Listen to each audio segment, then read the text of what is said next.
This is the Cowboy State Daily Morning Show with Jake.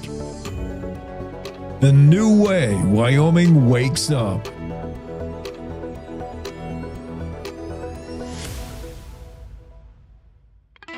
It's time to take a look at what's happening around Wyoming. From the Cowboy State Daily Newsroom, I'm Wendy Core. Sublette County authorities are calling a grand jury to decide whether to indict Cody Roberts, a Daniel man who ran over a wolf with a snowmobile, brought it muzzled into a bar, and then shot it in February 2024. Cowboy State Daily's Claire McFarland reports that Roberts paid $250 last March toward a citation for violating Wyoming game and fish regulations against possessing wildlife, but he could still be charged under a different law if a grand jury sees fit. That case was just kind of a PR disaster for Wyoming, not to mention our laws. It shone a spotlight on our laws, and the whole world wanted to stereotype Wyoming over this, it seemed like at the time. But Roberts, meanwhile, paid $250 toward a game and fish citation for possessing wildlife. And so a lot of the outrage was, well, why isn't he facing something more serious? Well, with this grand jury convening, so A, they can look and see if a more serious charge applies to him under the evidence, and B, they can subpoena witnesses, and as long as there's not like a Fifth Amendment incrimination or spousal privilege situation, they can basically make them talk. The incident with the wolf exploded into international headlines, sparking outrage across the country from sportsmen and animal rights activists, and put both the Wyoming Game and Fish Department and Wyoming's wildlife management laws under scrutiny. Brian Nesvik of Wyoming was on the verge of Senate confirmation Thursday to lead the U.S. Fish and Wildlife Service, with Republicans working long hours to counter blanket stalling by Democrats of President Donald Trump's nominees. The Senate Environment and Public Works Committee approved Nesvik's nomination on a 10-9 party line vote nearly 4 months ago. But Cowboy State Daily's Sean Barry reports that only this week did Senate Republican leader John Thune of South Dakota finally get around to initiating floor action on Nesvik. The Republicans have been hit with extreme stalling tactics by the Democrats, who are really unhappy with the hyper-partisan activities by the Republican Party pushing legislation on strictly partisan votes. They're stalling everything. It's not about Brian Nesvik. It's about everybody. They're dragging it out as long as possible, because the longer that you drag it out, the more you slow down the agenda overall. But with Nesvik poised to become the new head of the U.S. Fish and Wildlife Service, Cowboy State Daily's Mark Hines reports that his open support for delisting grizzly bears has been the deciding factor in whether people supported or opposed his confirmation. A lot of folks' opinions, one way or another, seem to hinge on Nesvik's open support of delisting grizzly bears. Some people think, hey, that's great, it's way overdue. He goes from Wyoming and goes to Washington and gets done what we needed done. But then other folks are saying, no, we really do not need grizzlies delisted. They still need the protection. They're still facing growing threat from human encroachment on their range and other such things. It's expected that if Nesvik takes the helm at FWS, the odds of grizzlies being delisted will greatly increase. If they are delisted, the Wyoming Game and Fish Department plans to open limited grizzly hunting seasons in Wyoming. I'll be back with more news right after this.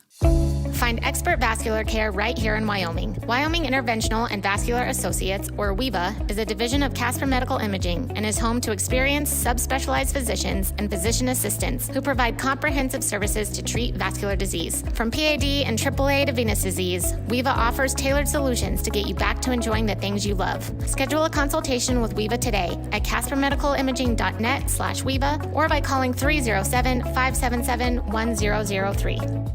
There are few things more unsightly than a baseball cap sitting on one of the gorgeous and delicate bacterial mats that surrounds thermal features in Yellowstone National Park. However, the best thing a park visitor can do is leave them be. But Cowboy State Daily's Andrew Rossi reports that one visitor seemed to be taking matters into his own hands Monday, going off the designated boardwalks to go after those hats. The bacterial mats in Yellowstone National Park are living things. They're communities of thermophiles, which are microbes that have adapted to survive in the intense climates. They are durable to an extent because, bison walk across them, wolves walk across them, bears walk across them. And if one or two people were to walk across them, probably wouldn't do that much damage, if any. But when you've got hundreds of people who could potentially see one person out there and decide they can walk out there, that's why it's a problem. While this tourist may have been well-intentioned, stepping onto any of Yellowstone's bacterial mats is considered thermal trespass and is punishable with anything from fines to a temporary ban from the park. And that's today's news. Get your free digital subscription to Wyoming's only statewide newspaper by clicking on the daily newsletter button at cowboystatedaily.com. I'm Wendy Core for Cowboy State Daily. For a Native American child living in poverty, opportunities are limited and filled with obstacles. Generational trauma, poverty, and a disconnect from their culture. These children are looking for a new direction, a chance at a better life for their families and communities.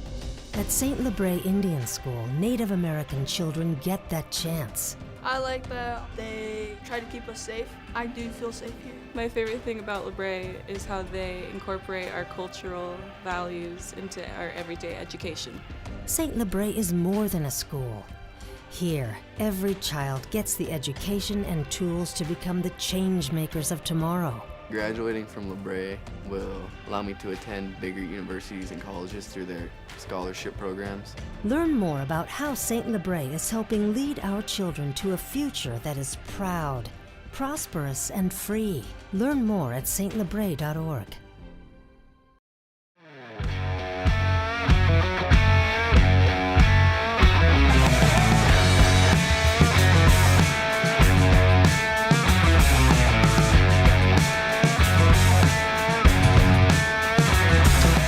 Cowboy State Daily Show here on a finally Friday, and it's finally August. Good to have you along. We got to cover a lot today. A lot of special guests. We're going to talk about the Senate Democrat caucus, slow walking everything when it comes to nominees getting confirmed. They're in no hurry. Brian Nesvik is just one of 160 plus still waiting to know if they got the gig. Did I get the part? Ooh, you don't know. Cody Roberts in the news again. Same old, same old. The wolf killer. A grand jury may look into whether he was a naughty boy or not. Delisting grizzly bear. Yeah, we got a guy walking on the Grand Prismatic Springs, picking up hats. Some supposed do-gooder. It's not a matter of whether you're destroying the sensitive bacterial mats or whether you're going to break through and boil to your death. It's just rude. It's illegal. Like, what part of stay on the boardwalk do you not understand? The entitlement, like, this doesn't apply to me. I want to go pick up people's hats. Yeah, we're going to show you the video of this guy and photos of this guy just walking out on the Grand Prismatic bacterial mats, picking up hats that have blown off. Oh, thanks for my ball cap. But you're not supposed to do that. If you do that and everybody does that, and then you've ruined Yellowstone. It's that kind of behavior, that me-centric ego behavior. Like, I can do it. The rule doesn't apply to me. You're ruining Yellowstone. You're ruining it for everyone. This is why we can't have nice things, because of you, dude. I don't know if we have the dudes. This cat has gone out of his mind.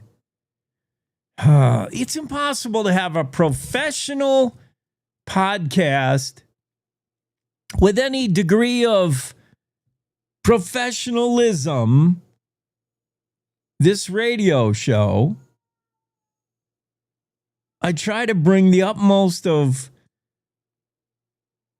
what do you call it, decorum and professionalism. We're going to have the number 2 ranking Republican on the show, Senator John Barrasso, and all this all these bells and whistles, all these highbrow entertainment information, and it's all dragged down by one cat who can't stop meowing. I let him out, and he wants to come back in because there's a raccoon out there, right out on my porch, and the raccoon's eating the bird seed meant for the birds. And I stopped feeding the birds because they're attracted to the porch, and then the cat kills them. It's just a cycle of zoological life I've got going. Got raccoons eating the bird seed, the birds eating the bird seed, the cat eating the birds, and the cat's afraid of the raccoon. Now he wants to come in, he wants to go out. He's not sure. He doesn't understand why the raccoon's getting fed and he isn't getting fed. It is a literal zoo here of wildlife. And that cowgirl from Australia that wanted to see a raccoon. Tup Forge. Remember from Cheyenne Frontier Days? Tup Forge comes over here from Australia, takes the red eye, gets like zero sleep, gets on a bronc and wins women's bronc riding. Like, talk about badass. Dang. She's like, and she works, Monday through Friday, she works at her family's ranch. So she's moving cows, fixing fence, irrigating, busting broncs, whatever she does over there in the land down under. Takes the weekend off when the rest of us would be so exhausted we'd flop on our bunk and sleep until Monday. She takes the weekend off, flies over to Cheyenne, first time in Wyoming, nods for them to pull the gate, and rides 8 seconds on the worst bronc any stock operator can bring to Cheyenne Frontier Days, and wins a belt buckle the size of a dinner plate that she's going to have to figure out how she packs that back to Australia. And the big takeaway that I remember when she's interviewed, she says, I love coming to America. Wow, Wyoming is so great, Cheyenne. I really want to see a raccoon. What? Okay, I got one right out here. He's eating bird seed with his hands after he pried open the container it's in. This container has like a double clasp. I struggle opening it when I want to give the birds the seed, and he opens it like it's nothing. Poop, poop. And he's raccoon elbow deep in bird seed, just shoveling it with both hands. And the cat's like, what the? Is that a cat or is that what is this thing? And Tup Forge wants to see a raccoon. Tup, there's one right here. Come on over. You ride your horse over here. Let's do a weather forecast. Yeah, so I can't be professional. I try to make this seem like I try to make this show appear as if it's a real polished radio show, and the cat is squalling in the background, ruining everything. It's not my cat. This is just some feral barn cat from Spotted Horse Ranch named Sharkbait. Well, guess what, Spotted Horse Ranch? Come and get him. Just meowing up a storm. Chance of rain today in the forecast for Casper. Otherwise, high 88 under mostly sunny skies, breezy. Lander, you may see a rain shower in the afternoon, slight chance with highs 86. What happened to I need to find a longer music. Okay, this one maybe? No. This one puts me to sleep, but maybe that's a good idea. I'll go back to bed this Friday. Evanston, sunny 83 today. Rock Springs, sunny, breezy 86. Pinedale, chance of rain in the afternoon. Otherwise, mostly sunny, breezy. Highs in the upper 70s. Afton, you should hit 84 today. with sunshine and breezy conditions. DuBois, slight chance of rain, maybe around 2, 3 o'clock in the afternoon. Otherwise, mostly sunny, windy, 79. Sunny and breezy in Jackson, 82 degrees today.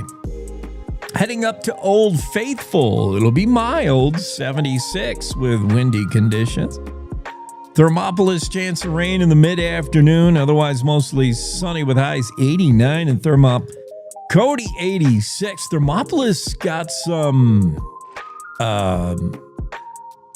hail yesterday, like wicked hail and rain.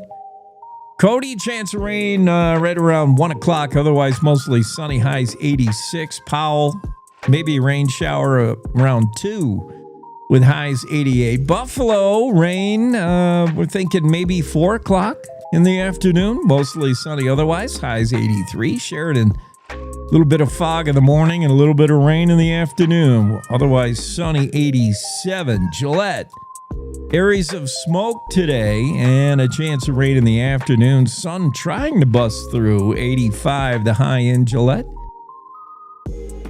Torrington, you got a chance of rain in the afternoon as well. Otherwise, mostly sunny, highs in the upper 80s. Douglas, 87, sunny. Cheyenne, a little bit of smoke in the sky, you'll notice, and that'll bring you a chance of rain in the afternoon. Otherwise, mostly sunny, 81. Laramie, 81 as well with smoky conditions. Rawlins, a little smoky, probably in the early part of the day. By 2, the sun should predominate. The breeze will blow that smoke out of there. 84 today in Rawlins. That's what it looks like across the state. The day weather forecast. Yeah, we got a lot of folks joining us on Facebook, X, YouTube, on the website, Cowboy State Daily, and across the state on radio stations, select smart radio stations. If you don't hear us, you should ask your radios. Then I don't know how you're going to get this. But if you're not hearing us right now, pester your local radio station to carry us. Tell them they're missing the boat. Yeah, because we're on radio everywhere, except maybe where you are. And if that's the case, hey, you better do something about it. We're going to talk to Don Day later, day weather forecaster. Ask him why he's creating killer weather. We got the longest lightning bolt ever. We got Wyoming skies so turbulent, they knocked a plane out of the sky. Not literally, but they caused a Delta flight. Wyoming weather caused a Delta flight to just get all kinds of shook up. 25 people sent to the hospital. Nobody seriously injured. This flight left Salt Lake, headed for Amsterdam, but it didn't even get close. By the time it was over Wyoming, it was all shook up, as Elvis says, right? I'm all shook up. And they had to divert. They had to land in Minneapolis because the food was everywhere. I saw photos of the interior of the Delta plane. I'm only making fun because nobody was seriously hurt. 13 crew members. The crew members were hurt the most because they're the ones that got to be walking around. Everybody else presumably is buckled up. We'll find out who is pretty quick, huh?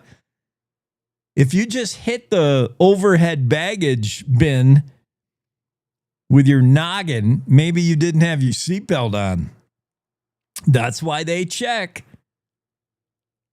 I mean, I think they're just being a little overzealous. Sometimes you'll get, the flight attendants have been doing it for a long time.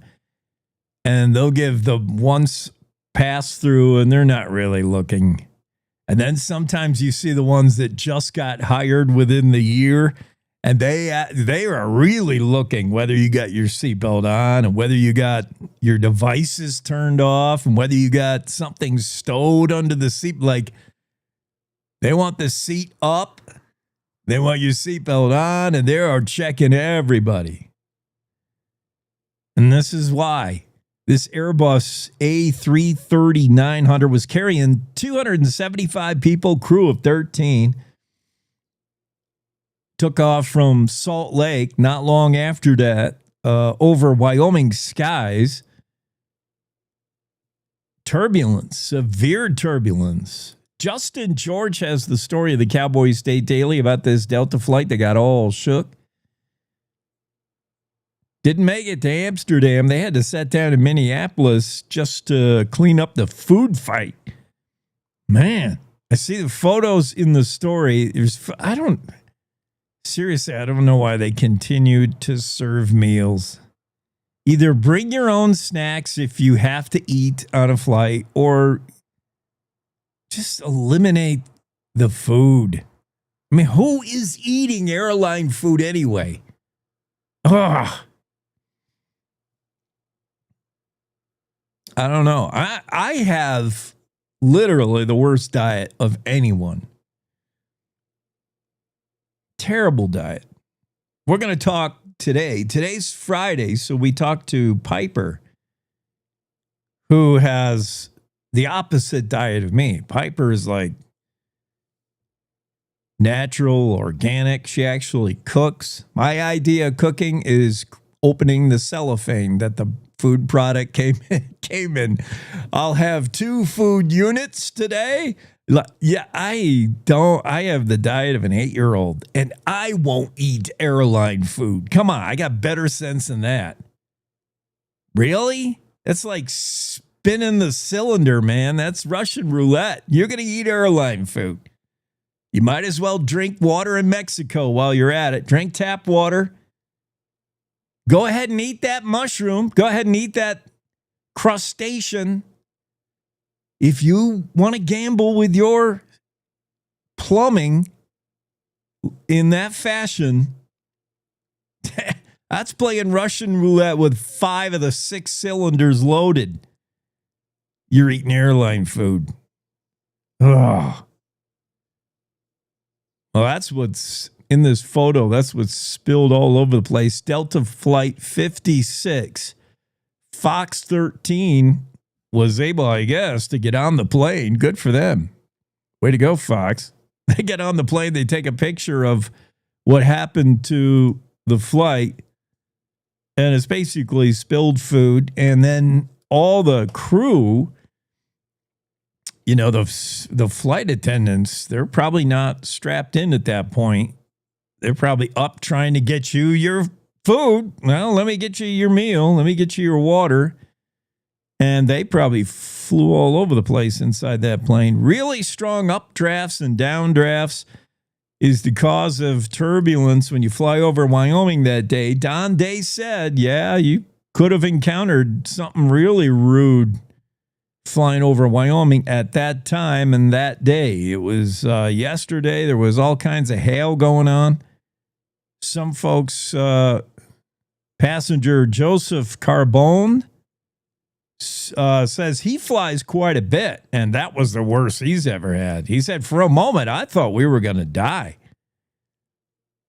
Carbone told KUTV, Salt Lake City CBS affiliate, he said, all of a sudden we hit the most severe turbulence I've ever experienced, and we fly quite a bit. To me, it felt like we were flying through the eye of a storm, like through a tornado. There was hail. The pilot said, so severe, I thought the plane was going to come apart. Dang. Yeah, flight from Salt Lake, Flight 56, intended to land at Amsterdam, had to make a pit stop in Minnesota after Wyoming weather almost destroyed the plane. Weather is trying to kill us. There's the lightning bolt, the world's longest lightning bolt, was just verified the other day. We'll talk to Don Day later about why weather is trying to kill us. Let's take a quick break. Cowboy State Daily Show with Jake continues. Wyoming is a big state. There's so much ground to cover, so many stories to tell. But the Cowboy State Daily News team is up to the challenge. I'm Wendy Core, host of Cowboy State Daily Video News. Whether it's politics in Cheyenne, energy issues in the Powder River Basin, or grizzlies in Yellowstone, our talented crew of experienced journalists are out there finding and telling the stories that matter. What's the best restaurant in DuBois? Renee Jean checks it out. What's the most recent Supreme Court decision mean to our everyday lives? Claire McFarland explains. How is the upcoming elk hunting season shaping up? Mark Hines lets us know. Every day, I talk to the reporters who are covering the topics, issues, and people that are important to Wyomingites, and in our daily newscast, I bring you those stories. Tune into the Cowboy State Daily Video Newscast every morning, only on CowboyStateDaily.com. This is the Cowboy State Daily Radio Network. Hi. I'm your retirement fear. But don't be scared. You're still in pre-retirement. Does that mean I have more time to plan? Precisely. Here, this is pretirement.org. Retirement savings options? Potential tax breaks. Move. This isn't scary. I'm doing it. You got this. Visit thisispretirement.org for free resources to help you customize your action plan.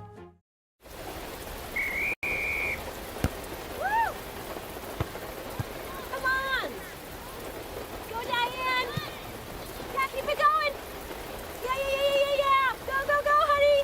If you love them enough to drive an hour to cheer them on as they get beat 11-0 in the rain, then surely you'll check nhtsa.gov/the right seat to make sure they're correctly buckled in the back seat. Throw that ball, Diane! Woo! You got this! So as a technical sergeant, E6. I served in Vietnam in 1969. I am a U.S. Army veteran. Have you ever helped a fellow veteran? Of course. Yes. Try to always be there for each other. I do my best reaching out to my brothers and sisters in arms. Have you ever asked for help yourself? It's always tough, right? I can't say that I have. I mean, If you don't have someone to kind of help you guide those thoughts, it can be really bad. eventually, you just can't deal with it on your own. I guess it's a part of the military too, right? Service before self. It was drilled in, service before self. And you start to question, maybe people would be better off without me, When you realize that you're not alone, once you take that first step, there's so much support.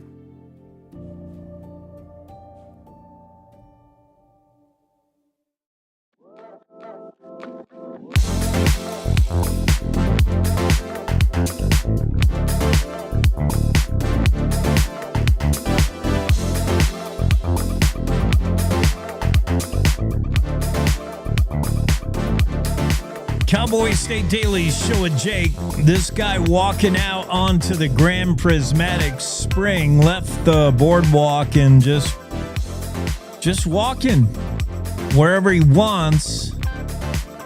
That's a new kind of park faux pas in my mind. That's a separate category in my mind from the people who take the selfies near the bison or the people that, make poor choices when it comes to wildlife. That's ill-informed people.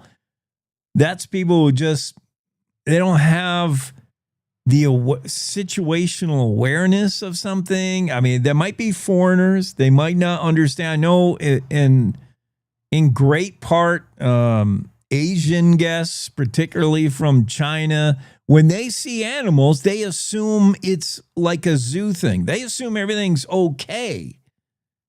They don't have a concept of like a wild animal. They've paid to get into this park. Imagine you're a Chinese and you don't have a handle on English and you come to this park in America and there's an entrance gate. They take your money and you encounter animals. You think that's part of the show. I can understand that. You think that's just part of the gig. Like, oh, look, they've got It's just like visiting a zoo. And from what I understand, that's what it is in China. If you went to a similar kind of a park, it would be you paying to see these animals. So you feel everything's okay. This must be okay. This must be a docile, fluffy cow. And then it's not. I can understand. That's just ill-informed. You don't understand. And then, honestly, a lack of basic situational awareness. Look at this beast. Look at the size of it. Look at the dangerous weapons on its head. Do you really want to walk up to it with your 6-year-old kid? Like, I don't care what your preconceived notions are, or if you don't speak English, or you just landed on this planet yesterday. Do you really want to walk up to this thing, this 2,000-pound animal with sharp weapons on its head, and it's snorting and twitching its tail? If you were born yesterday, this should be red flags all over the place. Don't go near the big fluffy cow or any other animal.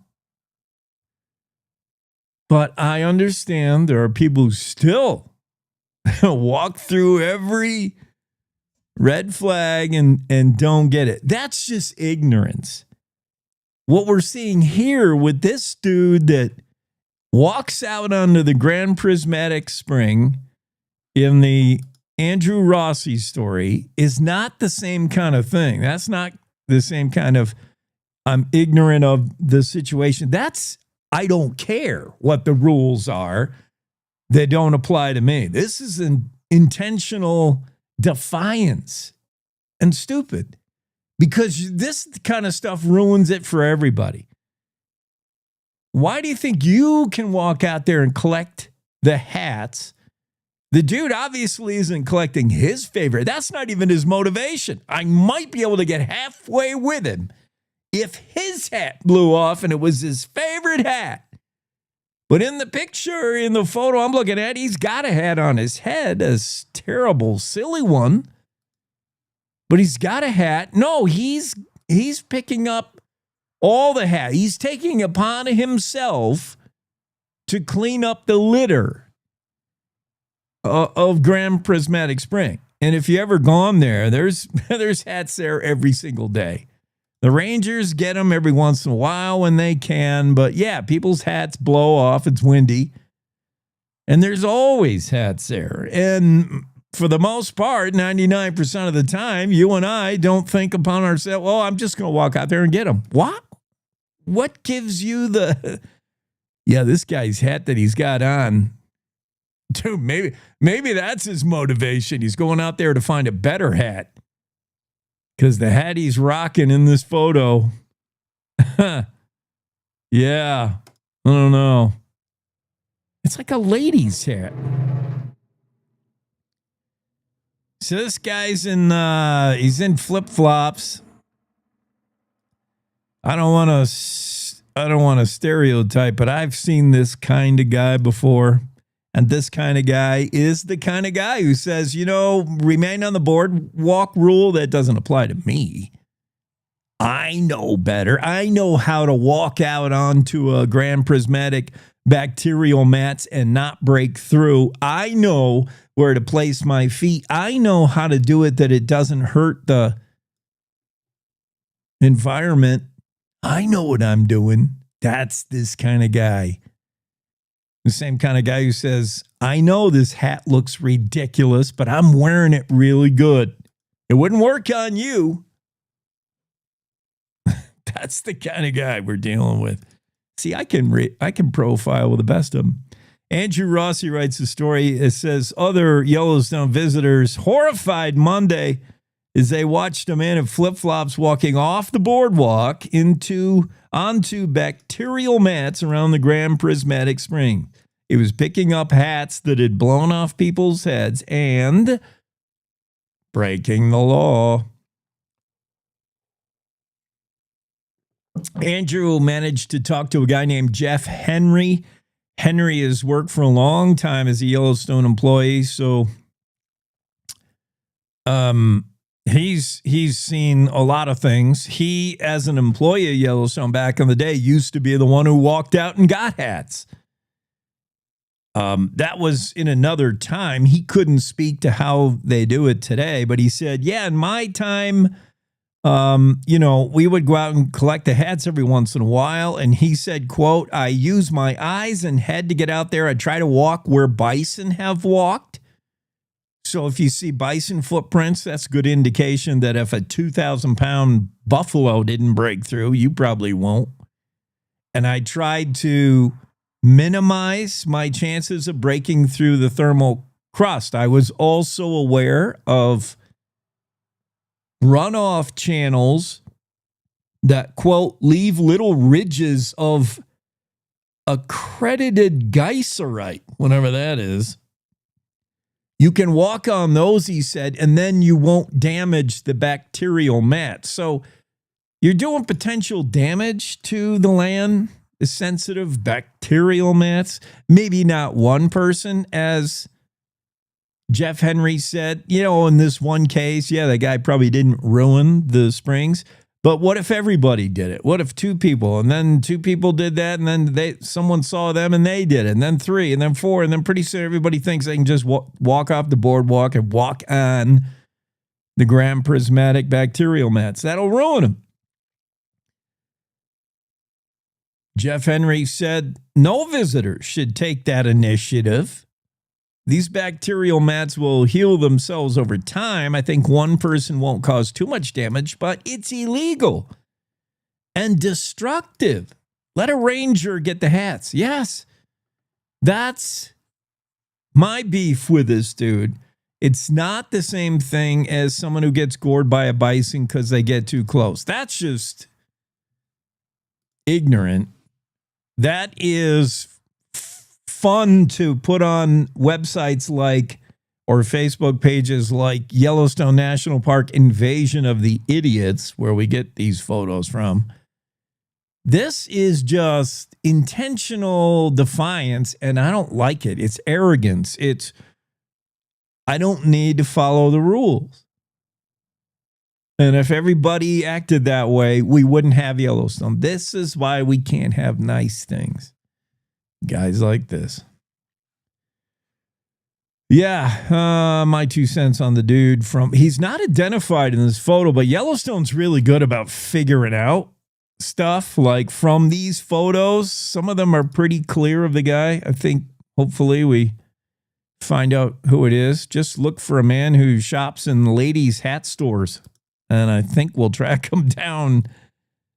Because he needs a citation. He needs to pay a fine in answer to his behavior. I had one more train of thought, but I went off the tracks before we take our second break. What was I going to talk about? I don't want to get too into the politics. I want to save that for when we have our special guests on. I do, after the break, want to talk about Claire McFarland's story. We're hearing from our friends over at Wildfire that a grand jury is going to look into Cody Roberts, the wolf torturer, alleged. I don't know how many allegeds we need. There's a photo of him posing with a wolf with its mouth taped shut. That's torture enough for me. You want to kill a wolf? Kill it. Legally and quickly and humanely. But to bring it to the bar, extend its life with its mouth taped shut and messing around with it, that's amounts to torture. That's unnecessary. I'm as Wyoming as anybody. I'm not trying to say you can't run over your wolves with a snow machine. I'm not trying to take your guns from you. But you're not a real Wyoming man if you're doing that with a wolf. Sorry. I can't get there. And your buddies that are laughing over it in the bar, you too. That's just wrong. It's wrong to do that. And wildlife is not there for you to torture. And people who enjoy inflicting punishment and pain on animals are one step away from deranged and needing to be incarcerated or worse. Senator Lummis, Congresswoman Hageman have introduced a bill targeting the Endangered Species Act. I'm not certain whether this bill has anything different in it than the existing ESA, but they want to rename it in order to give people a better interpretation of what it should be. The Endangered Species Act has gotten a little derailed and off track and far from its intent, according to Lummis and Hageman and others. And it's kind of become Hotel California, where it's easy to get in, but impossible to get out. We'll talk about the Endangered Species Act and Cody Roberts, the wolf dude, right after this quick break on the Cowboy State Daily Radio Network. Want to stay in touch with what's happening around Wyoming? I'm Wendy Core, host of the Cowboy State Daily video newscast. From Mountain View to Upton, from Jackson to Cheyenne, our reporters are out there finding and telling the stories that matter. Every day, I talk to the talented journalists who are covering the topics, issues, and people that are important to Wyomingites. And in our daily newscast, I bring you their stories. Tune in to Cowboy State Daily video news every morning, only on cowboystatedaily.com. Wyoming is a big state. There are so many stories to tell, and here at Cowboy State Daily, we pride ourselves in bringing those stories to you every day. I'm Riley Strand, videographer and production assistant for Cowboy State Daily Video News. Every day, host Wendy Core and I talk to the experienced journalists who are covering the topics, issues, and people that are important to Wyomingites. And in our daily newscast, we bring you their stories. Tune in to Cowboy State Daily Video News every morning, only on cowboystatedaily.com.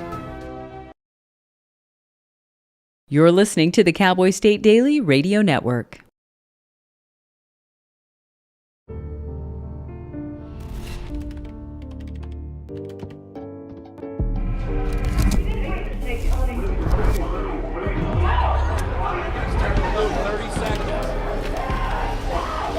I'm an ex-drug dealer, and I'll be your sub today. Can you see anything different as a pill? No. You don't know?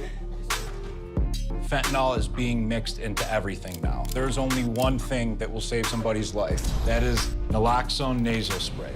Fentanyl, it's cheap, it's potent, and it's profitable. Why would drug dealers put a lethal dose of fentanyl in drugs if they know it's so harmful? Really just all about the money. I just didn't realize that one pill could change your whole life. More kids should know.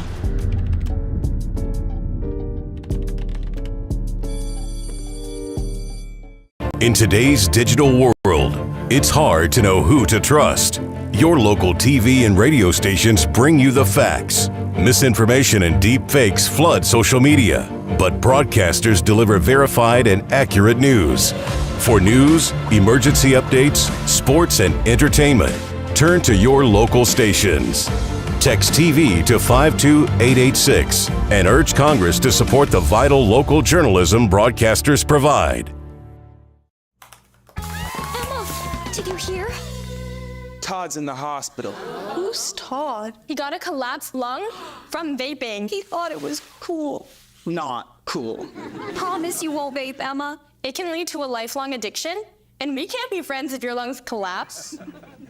Bogus. Wacky sitcom teens aren't the best people to talk to your kid about vaping. Hey, you got a minute? You are. Start the conversation with your child about vaping today.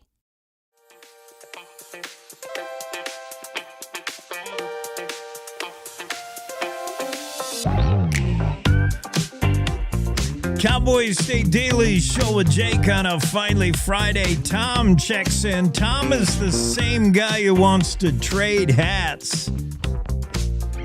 Tom from, we'll just call him Philly Tom. Tom from Philadelphia wants to trade hats.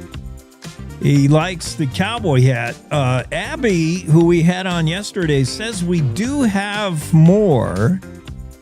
We're not in the business of producing a lot of swag here at the Cowboy State Daily, but I guess we do have a storeroom with a few more hats, so we could make the trade. I'm just not sure the benefit to moi. Here's the hat that if you're watching on video, how do I share that? Maybe I can't. All right, the tech evades me. Oh, I know how. The hat that Tom proposes to trade. It's got the Liberty Bell. Here it is. I got to make it bigger. Yeah, I don't know. I don't know if I'm wearing that hat. Besides, Wyoming has its own Liberty Bell. We have a replica, by the way. Remember we talked about that? And I was going to ask Abby trivia question. What's the serial number? Every state has a replica Liberty Bell. They were gifted it back in 1976 as part of that bicentennial. And many states have lost theirs. We did this story a few weeks ago. Every state has a replica. I want to say it's a life-size, a real-size Liberty Bell without the crack. And some states, very few states, still proudly display it. Other states don't know what happened to it. Some states have flat out lost theirs. Like they didn't know.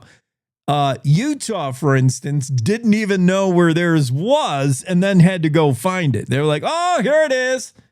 It's in the back corner of the storage room right next to the Cowboy State Daily ball caps.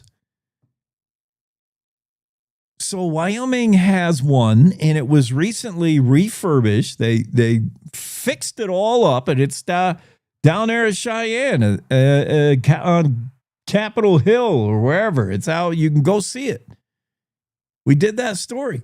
And every bell has a serial number, every state bell. And the trivia question was going to be for Abby. No way would she ever get it.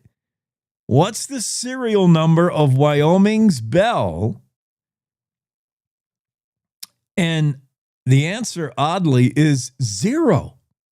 Each state has a unique serial number. For some reason, Wyoming's is 0.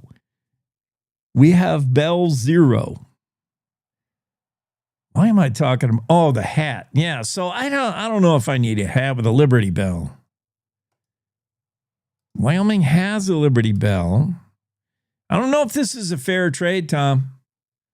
Tom also chimes in this morning on the studio line, which, by the way, is 307-999-TALK, 307-999-8255.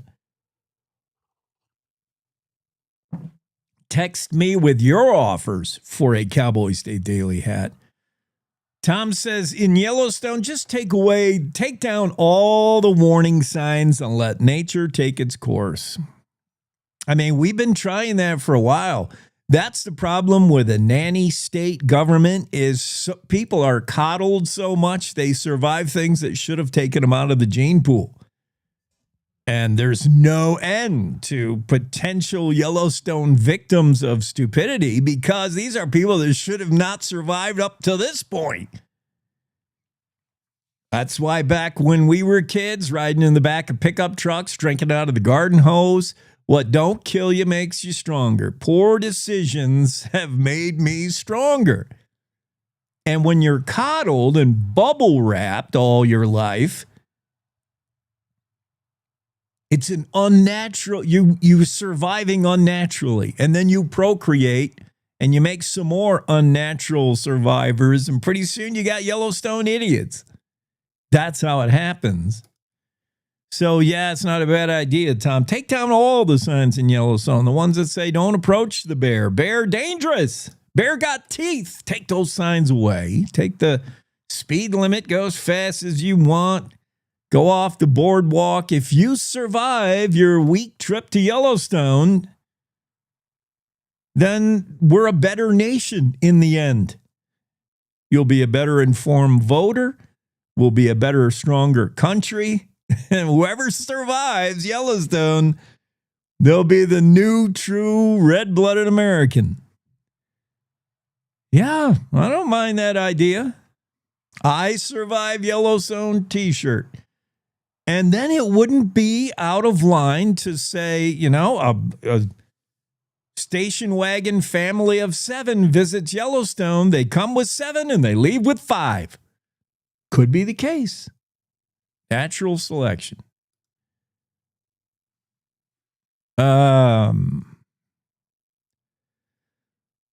I'm off topic again. What was I? Oh, yeah. Lummis and Hageman. They've introduced a bill targeting the Endangered Species Act. We had Senator Lummis on the show, and she said she was going to do this.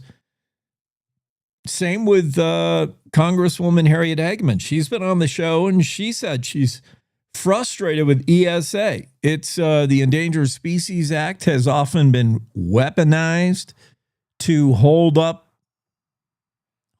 America, hold up things like timber. You know, you want to go in and do some timber work. Oh, wait a minute. The spotted owl or the barred owl. Oh, yeah. Here's the EA listing of the spotted owl. Let's start with that. There's no end to how many things that are on the Endangered Species Act list, including like weird insects and bugs or some kind of titmouse that you wouldn't know from a regular house mouse. Really? We got to protect this thing? Like, seriously, you put these, one mouse is endangered and the other mouse you can't keep out of your house. I said mouse and the cat's ears just pricked up. So, yeah, too often ESA, the Endangered Species Act, has been used by environmentalists and conservation groups who want to halt a certain project. If you want to do some timbering in Oregon, they say, wait a minute, the poor spotted owl. If you want to do whatever it is, what about the green spotted jumping toad? And once you get on the list, you don't seem to ever come off. Everybody kind of admits that, says that. That's Senator Lummis says it's easy to get on the list, real hard to get off. Retired fish and wildlife biologist, wildlife manager Dave Poulin told Cowboy State Daily he thinks he agrees. He said it's easy to put things on that list, almost impossible to get them off. So the idea of new legislation, and see, I don't know if this is a brand new bill if the content of the bill is different, but what Lummis and Hageman want to do is rename it. And they want to rename it the Endangered Species Recovery Act rather than the Endangered Species Act. All right, they've added one word. Is that a game changer? Well, they think it'll help people at least start to shift their opinion and point things in the right direction. They said this act should be about recovering species, which is fine with Senator Cynthia Lummis and Representative Harriet Hageman. Okay, we have this act that recovers endangered species, but let's acknowledge they can get to a point where we recover them. They point to the 3% of animals, 3% of species that have come off the list. That's it. 3%. And they think by renaming the whole act, And I don't know if that's all they're doing is renaming it. If this is just nomenclature, is this just symbolism? Or if they're actually going into the wording of the act and creating mechanisms whereby you could get species off the list easier.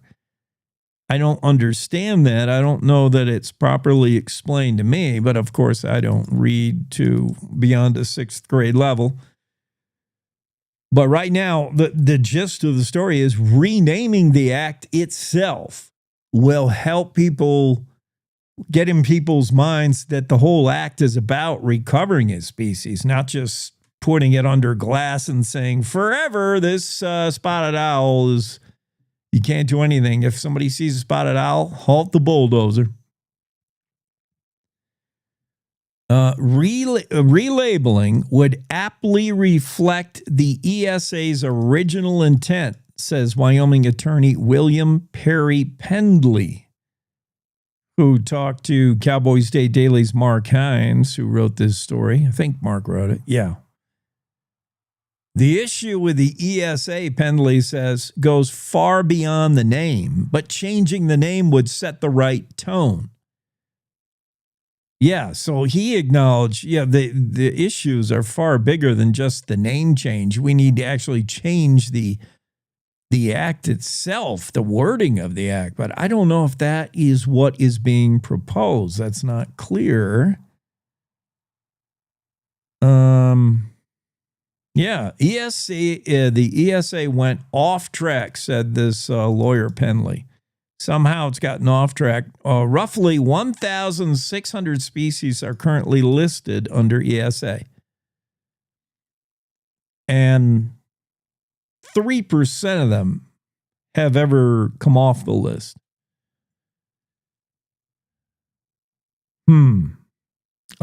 Certainly one of the species we're talking about is the grizzly bear. And the grizzly bear coming off the list, super political, hyper political issue. And it could be a big reason why we haven't seen Brian Nesvik receive confirmation as the head of Fish and Wildlife Service. Now, Nesvik would not be able by himself to just take the bear off the list, but he would be majorly influential in the position as director of U.S. Fish and Wildlife Service. That would be his beat, so to speak, and he would be within his rights to propose the grizzly come off the list. And is that the reason why we're still waiting on his nomination now 193 days after he was nominated? I think it was back in January, right? Or a long time ago. It's been months. Is it the whole grizzly bear thing? Is it the fear that Democrats are listening to certain conservation groups who don't want the grizzly listed? Those certain groups include Wyoming Wildlife Advocates and the Animal Wellness Action. Are Democrats stalling the Nesvik nomination because of the whole grizzly bear thing, fearing once we let this guy onto his job, he's gonna have every Wyomingite shooting grizzly? Or is it more? I think it's bigger than that. We're going to have Senator Barrasso on today, and he thinks it's bigger than that. And he thinks Chuck Schumer is messing around, basically, and the Democrats aren't in a hurry to affirm anyone to a cabinet post because they don't like Trump. But is the grizzly bear issue certainly does not help Brian Nesvik's cause and is probably a reason for some of the foot dragging we're seeing. But yeah, I need to know more, Mark Hines. Is this proposed bill, Lummis Hageman introduced bill targeting endless endangered species listings? From what I read, they want to rename the bill Endangered Species Recovery Act, but they don't mention whether they're redoing the bill, rewording it. Is it the same bill with a different name? Like, how much change is that going to affect? Or is it actually a new bill with built-in mechanisms to make it feasible to get an animal unlisted once it's in the club, to get them out of California hotel. I don't know.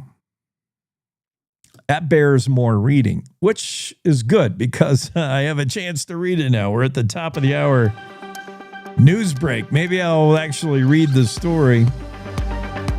It's the Cowboy State Daily Show with Jake on a finally Friday edition. And yeah, we're talking a little bit of politics. Only because we have to. More coming up. You're going to love this show. We got a lot happening. A lot of guests, a lot of action, a lot of goofiness, and a possible hat trade with a guy from Philly. We'll be back.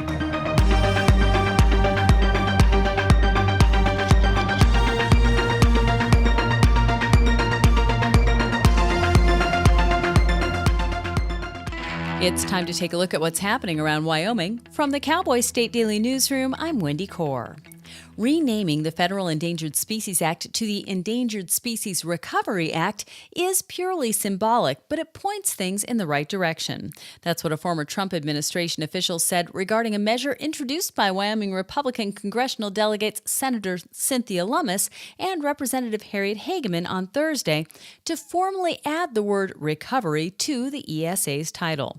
Wyoming attorney William Perry Pendley told Cowboy State Daily's Mark Hines that the relabeling would aptly reflect the ESA's original intent. Now, on its face, that's all it is. It's a relabeling. It's a name change. It's a symbolic move. It sets the tone for the Endangered Species Act to be about getting species recovered and then getting them off the list. Because their critique of the Endangered Species Act, one criticism of it is that it has been used to keep animals perpetually on the list and perpetually listed. Roughly 1,600 species are currently listed under the ESA.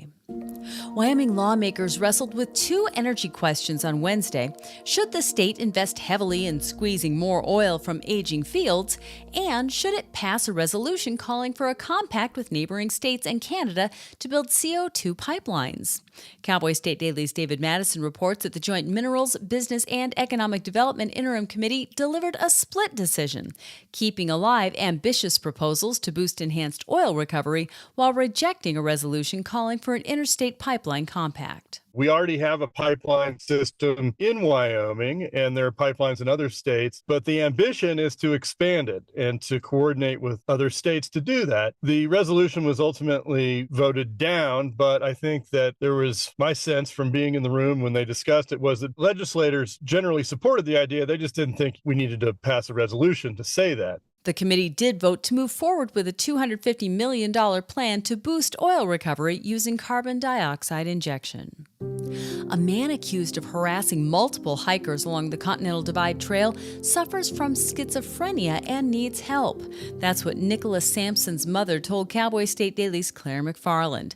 The 36-year-old Sampson, who's been dubbed the High Country Harasser, was arrested July 24th in Carbon County on breach of peace charges stemming from claims that he hit a male hiker in the nose after screaming obscenities at a female hiker. Sampson's mother reached out to me like, you have no idea the struggles that we have had trying to restore his mental health after a schizophrenia diagnosis in his 20s. The reality of our laws is once his case has been adjudicated or dismissed in this case, and once he's no longer a danger to himself or others because of mental illness, we can't keep holding someone because then you're running into some pretty serious constitutional issues. The new case comes a year after Sublette County Sheriff's deputies arrested Sampson after two different reports last July in which he shoved one male hiker to the ground and hit another male hiker so hard that he fell.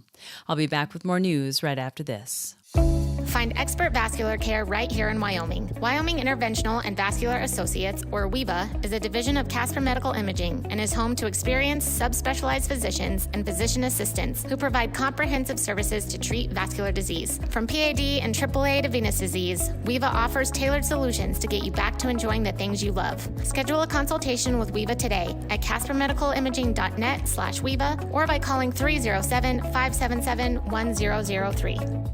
More than 24 passengers and crew members of a Delta flight received medical care after heavy turbulence over southern Wyoming on Wednesday forced their plane to make an emergency landing in Minnesota. Cowboy State Daily's Justin George reports that Flight 56 left Salt Lake City at 4:45 p.m. and climbed to 35,000 feet. About half an hour later, the plane climbed another 1,000 feet where it hit a powerful patch of turbulence. That was over Wyoming. Passengers say it was rough enough that many of them hit their heads, there were broken bones, beverage carts went flying. The plane had to make an immediate landing in Minneapolis. Talked to our meteorologist, Don Day, who said there were several thunderstorms over Wyoming at that time. It's a very, very rough time. All passengers were being assisted by Delta's care team, connecting them to other flights, and Delta planned to operate a special flight from Minneapolis-St. Paul to Amsterdam Thursday evening to help Flight 56 passengers reach their original destination. And that's today's news. Get your free digital subscription to Wyoming's only statewide newspaper by clicking on the daily newsletter button at cowboystatedaily.com.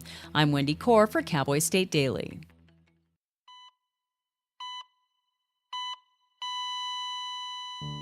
Christopher Holton. I'm very active. It was a Saturday morning. Normally I go for my normal walk.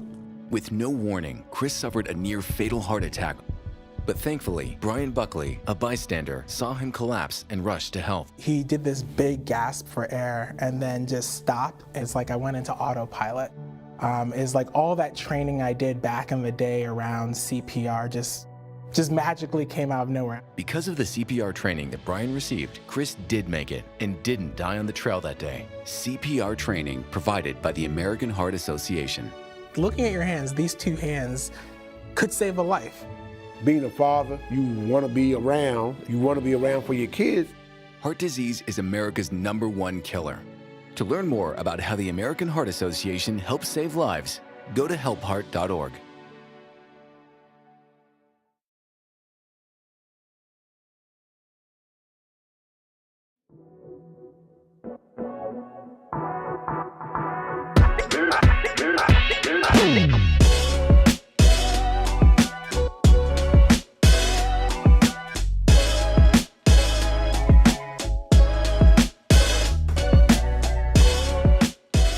I think it's best to do this day in history now. I'm not going to have time to do it later, I don't think.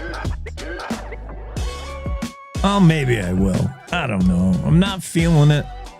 We could talk about, the vote for Brian Nesvik. It's imminent. According to our inside sources, Sean Barry writes a story for Cowboy State Daily. The story is, vote is near for Wyoming's Brian Nesvik to lead the U.S. Fish and Wildlife Service. Yesterday, they were talking about it, but the vote never came. It's believed perhaps today the vote will come. Sean Barry dropped that news in his story. He's our Washington, D.C. correspondent for Cowboy State Daily. We're going to go right to one of the sources. We're going to go right to the top, and U.S. Senator John Barrasso will be on the show here just moments away, and we'll ask him what's going on with Brian Nesvik. Are you voting today? Are you taking your August recess? Today's August 1st. Congress is supposed to be gone. But I think they're not. I think until we get some more nominees affirmed that the Senate and the House aren't going anywhere. Oops. Yeah, your summer vacation just got ruined. That means ruined. Just got ruined by you game-playing Democrats. I don't want to get hard on the Democrats. I'm not necessarily pro-Republican or pro-Democrat, or I am anti all of them. I'm anti-Democrat, I'm anti-Republican, I'm anti-government. I could do without all the nonsense. But the Democrats have no doubt stalled these nominees and the hearings. since Trump took office, which by my calendar and yours was January 20th, and even prior to taking office, he was naming people he was going to put in place. And of course, he's crossed some of those out. He went into office saying, Elon Musk is going to be my head of slashing. He's my Doge guy. Now he's out. But of the nominees, there are still, Senator Barrasso says, 161 awaiting confirmation, awaiting even a debate on the floor or a vote. Nothing. Some of them low level, previous administrations, some of these lower level, like the U.S. ambassador to Nigeria. Not that that's not important, but some of the lower level cabinet stuff is usually done by a voice roll call. It's like just perfunctory, slam dunk. All in favor of, okay, good, you're in, whoever you are for whatever post this is. Like janitor for the Seattle Zoo. Yeah, okay, he's in. Fine. But some of the higher, and there, by the way, there has been, that's normal procedure. There hasn't been one of those in this term, in this administration. Zero. And Senator Barrasso will probably say that when we talk to him. That's unprecedented. Not been one of those slam dunk, do it quick votes for lower level cabinet nominees. Then there's been for anyone else and for everyone else, 160 plus, there's feet dragging, filibustering, just slow walking everybody. And Nesvik still awaiting. Nesvik cleared a committee vote 4 months ago, almost 4 months ago, April 9th. It was a close vote, 10-9 along party lines.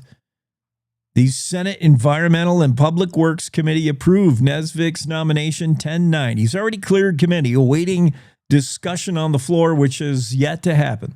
Now, you're allowed, I guess, 30 hours of discussion on each nominee, and don't think the Democrats aren't taking all those 30. Every minute of them, including a record-setting filibuster by one dude. Can't remember his name. So, yeah, there's obvious delay. And why? Is it because Brian Nesvik, former Wyoming Game and Fish Department director, has said publicly he thinks the grizzly bear should be delisted, returned to state management? Is that why? Probably not the sole reason. Probably not even a big part of the reason, if judging by the rest of his cohorts, the rest of the nominees that are still also waiting. What's the deal there? Is it the grizzly bear? No, it's just Trump is poison. If Trump wants you, that means the Democrats don't. Period. That's all they need to know. It doesn't matter who you are. You could be the Pope. You could be whoever. You could be somebody above reproach. Greatest guy in the world or greatest woman in the world. But if Trump wants you for that job, well, there must be something wrong. What's that old Henny Youngman thing? He doesn't want to be a member of a club who would want me. Is that a Henny Youngman joke? I would never be a member of a club that wants me. I can't remember. It'd take too long to Google it. Yeah, if Trump wants you, that's as far as the Democrats need to look into your bio. I don't even need to read the bio on this guy. Trump wants him. Nope. And that's where we are, stalled.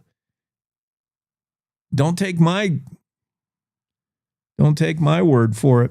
We're going to have Senator John Barrasso on. And I think he's going to say something very similar. I think it'll sound very much like that.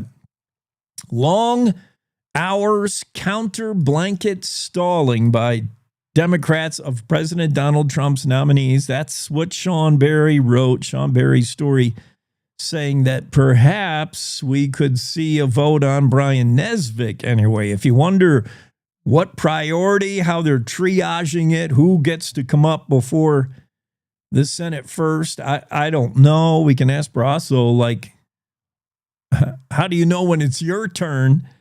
And then where are we with Brian Nesvik? Are we going to have a vote today? Maybe. We'll talk to Barrasso and find out. Can Brian Nesvik start house shopping in the Beltway or not? Barrasso had some strong words for Democrats, for his Democrat Senate caucus. He's just saying Barrasso said, the people of Wyoming ask me on weekends. Weekends is when he gets to fly home and set foot on Wyoming soil. He said, people ask me on the weekend, why hasn't Brian been confirmed yet? Why isn't he in the job today? And Barrasso answers, let me tell you why. Unprecedented Democrat obstruction. Yeah, an obstruction not necessarily to do with the grizzly bear, but just anti-Trump. I mean, the Democrat, that's their only play right now. They're outvoted in the Senate. If it goes along party lines, they lose. The Senate, Republicans hold a 53-47 edge in the chamber. So read the numbers. And the 47 say, well, we see where this is going. We see the writing on the wall. We know how this ends, but let's stall the game. Let's take as much time as we can. Yeah. Well, that's where we're at. Barrasso will be on with us, and we'll chat that up, figure out more whether Brian Nesvik is up under a vote today or not. We'll see. And then first, though, Don Day and the day weather forecast. That's coming up next. Let's clear the room and get ready for Don right after this quick break. The Teton Range, Cheyenne to Sheridan, Rawlins to Ralston. Cowboy State Daily Morning Show covers the state like no other radio show or podcast. We love Lovell. We're eager to share the stories of Story Will Crow About, Crowheart, and Yodel Over Yoder. Whether you make your home in Sweetwater, Chugwater, Powder River, or Green River, the Cowboy State Daily Morning Show will make you feel right at home. Jeffrey City, Atlantic City, we see you. Little America, Big Piney, you're on our radar. Howdy, Wapiti, Meeteetse, Shoshone, Ten Sleep, good morning, welcome, Torrington, Riverton, Wheatland, Lusk, Lingle, Lander, Timber, Casey, Kerwin, Moorcroft, Mountain View, Moose, Fort Bridger, Fort Laramie, Fort Washington, Hannah, Hudson, Hewlett, Dayton, Daniel, and DuBois. We are east of Weston, west of Midwest, north of Newcastle, and south of Sundance. Border to border, we love Wyoming and every one of its communities, bar none. This is the Cowboy State Daily Radio Network.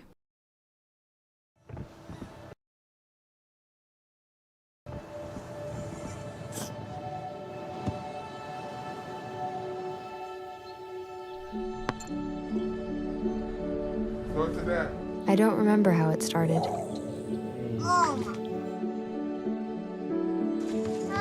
Our back and forth.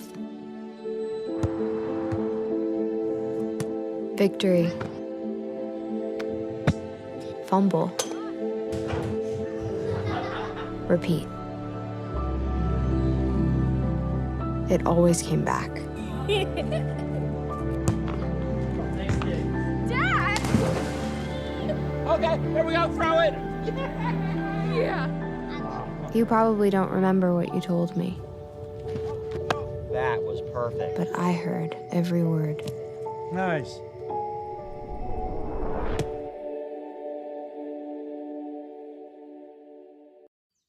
Jason, let's go see your room.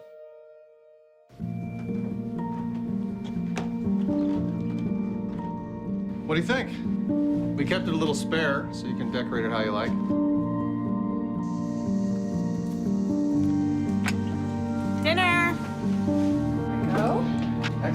Soccer is fun. Yeah, I saw you guys out there.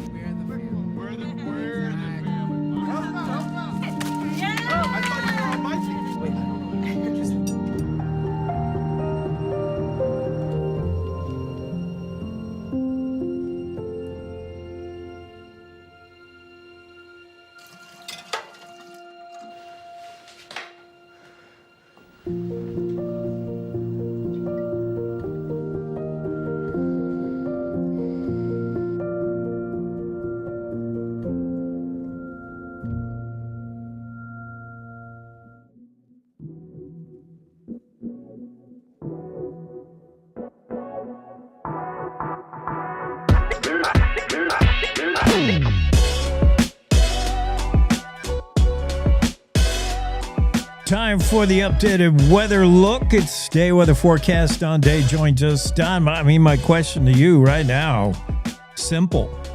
Why is weather trying to kill us? We live on a dangerous planet. But if you think this is dangerous, try living on Venus.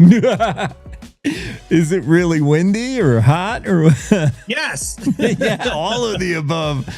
Okay, so Earth is relatively mild compared to the other planets. Still, this is the only planet that concerns me. It's the one I'm on, and I swear it's trying to kill me. We got weather knocking planes out of the air and diverting them to Minnesota. I wouldn't wish that on anybody. You thought you were headed to Amsterdam, and now you're in Minneapolis. What? And then we got flooding in New Jersey and New York. And we got the world record lightning bolt. Oh, yeah. No, I want to talk about that. You knew I was going there. No. World record. I'm not even going to comment on that. Oh, come on, Don. NBC News. So this means it's real news. Oh, that means it's credible. Yeah, I know. Right. They have verified a shocking record. Shocking. No. Lightning bolt stretched 515-mile lightning bolt. This is back in 2017. So I don't know what they've been doing. Yeah, I don't know what to say about that. I'm a little skeptical on their methodology and really how they're measuring it and doing it. So it's clickbait. It's just more weather clickbait. Okay. I mean, really, what does it really mean? I don't know, but I have a hard time wrapping my head around the fact that we could have a bolt that could be that continuous over that distance. Maybe I'm wrong. Yeah, lightning that spans 3 states, 515-mile long lightning bolt. Well, it does bring up the question, what exactly is lightning? Like, I thought it was kind of the friction that occurs between two clouds that are fixing to smash into each other, which results in the thunder. What is lightning? How is it created? You build up, how a battery, you have a plus and a minus. Yeah. Okay, on one end or the other. That's what happens between the earth, the ground, and the atmosphere. And when the atmosphere builds up a lot of water and ice in a thunderstorm, that creates a charge that's different than the ground. And the buildup over time causes the discharge of electricity between the positive and the negative. And that's when you get lightning. So it's not two clouds rubbing together. It's a simple process of one polarity and another. And that's what causes your electrical discharge. So, and speaking of other planets, there's lightning that happens in other planets, especially planets that have a lot of volcanic activity. But yeah, and lightning is one of the other dangerous things that we have to contend with when we get into these thunderstorms. Then how come, for some reason I'm getting some Zoom notification saying I've been signed out, but you're still there. I'm still with you. Yeah, that's weird. How come then thunder follows lightning? Is thunder two clouds smacking together? Thunder is, believe it or not, it's the air expanding so rapidly it breaks the sound barrier, which is 740 miles an hour. So lightning for just a millisecond is as hot or is hotter than the surface of the sun. 50,000 degrees Fahrenheit, but only for a very brief moment. But what it does is it superheats the air around it. That air expands rapidly. It expands and breaks the sound barrier, so that you're getting it's the same thing as a sonic boom that you'd get with an aircraft, but it's with lightning. And that's why when you get these continuous lightning events, like the 500 million mile lightning bolt, you get these continuous rumbles of thunder. It just sounds like it's just continuing and rumbling on. So it's air expanding extremely rapidly and breaking the sound barrier. I am terribly ill-informed about lightning and thunder. I can't believe I didn't know that much. No, Jake, it's not angels bowling. That's what I was told when I was little. Our angel's going to be bowling today over Wyoming. A little bit. Yes, we'll have thunderstorms again today. Okay. Good deal. Let's take the weekend off, see what happens on Monday. See how. All right. Well, be careful because the weather's, as you said, can be very dangerous. The weather's trying to kill us, Don. All right. Have a great weekend. Don, day of the day weather forecast. There you go. We learned today what lightning and thunder really is. Wow. Can't believe how much I didn't know about lightning and thunder. Let's get back into the Zoom room, back into the discussion. U.S. Senator John Barrasso is here. So good to have you on, Senator. Thanks for popping in. Great to be with you. Thanks, Jake. Good Cowboy State Daily today. Lots of good stories. Thank you. Yeah. And I know today you're taking time out of what should be your vacation, but I got a feeling it has not begun yet. First off, I want you to know that at no point in this short interview am I going to mention anything about Epstein. Thank goodness for the American people. But we may have to discuss hot or not Sydney Sweeney. There's two camps, Senator Barrasso. Either you are a Sydney Sweeney fan or you are un-American. I don't see it any other way. You ready to discuss serious business? Well, I am. And the topics that you just mentioned do not come up. They didn't come up when I was in Star Valley last weekend. They didn't come up when I was in the Sheridan Parade the week before that at the Casper Rodeo. They didn't happen at Frontier Days when I was in the parade and the grand entrance to the rodeo, and I didn't hear him over the 4th of July in Cody at the fair and the Cody Stampede. So, but what I do hear about is how happy people are with the direction of the country now that we have President Trump in the White House and done so many things with passing a big piece of legislation that's going to help people keep more of their hard-earned money. People seem to be very happy with the direction of the country, given the fact that for the last 4 years, we were living at a time of open borders and high prices.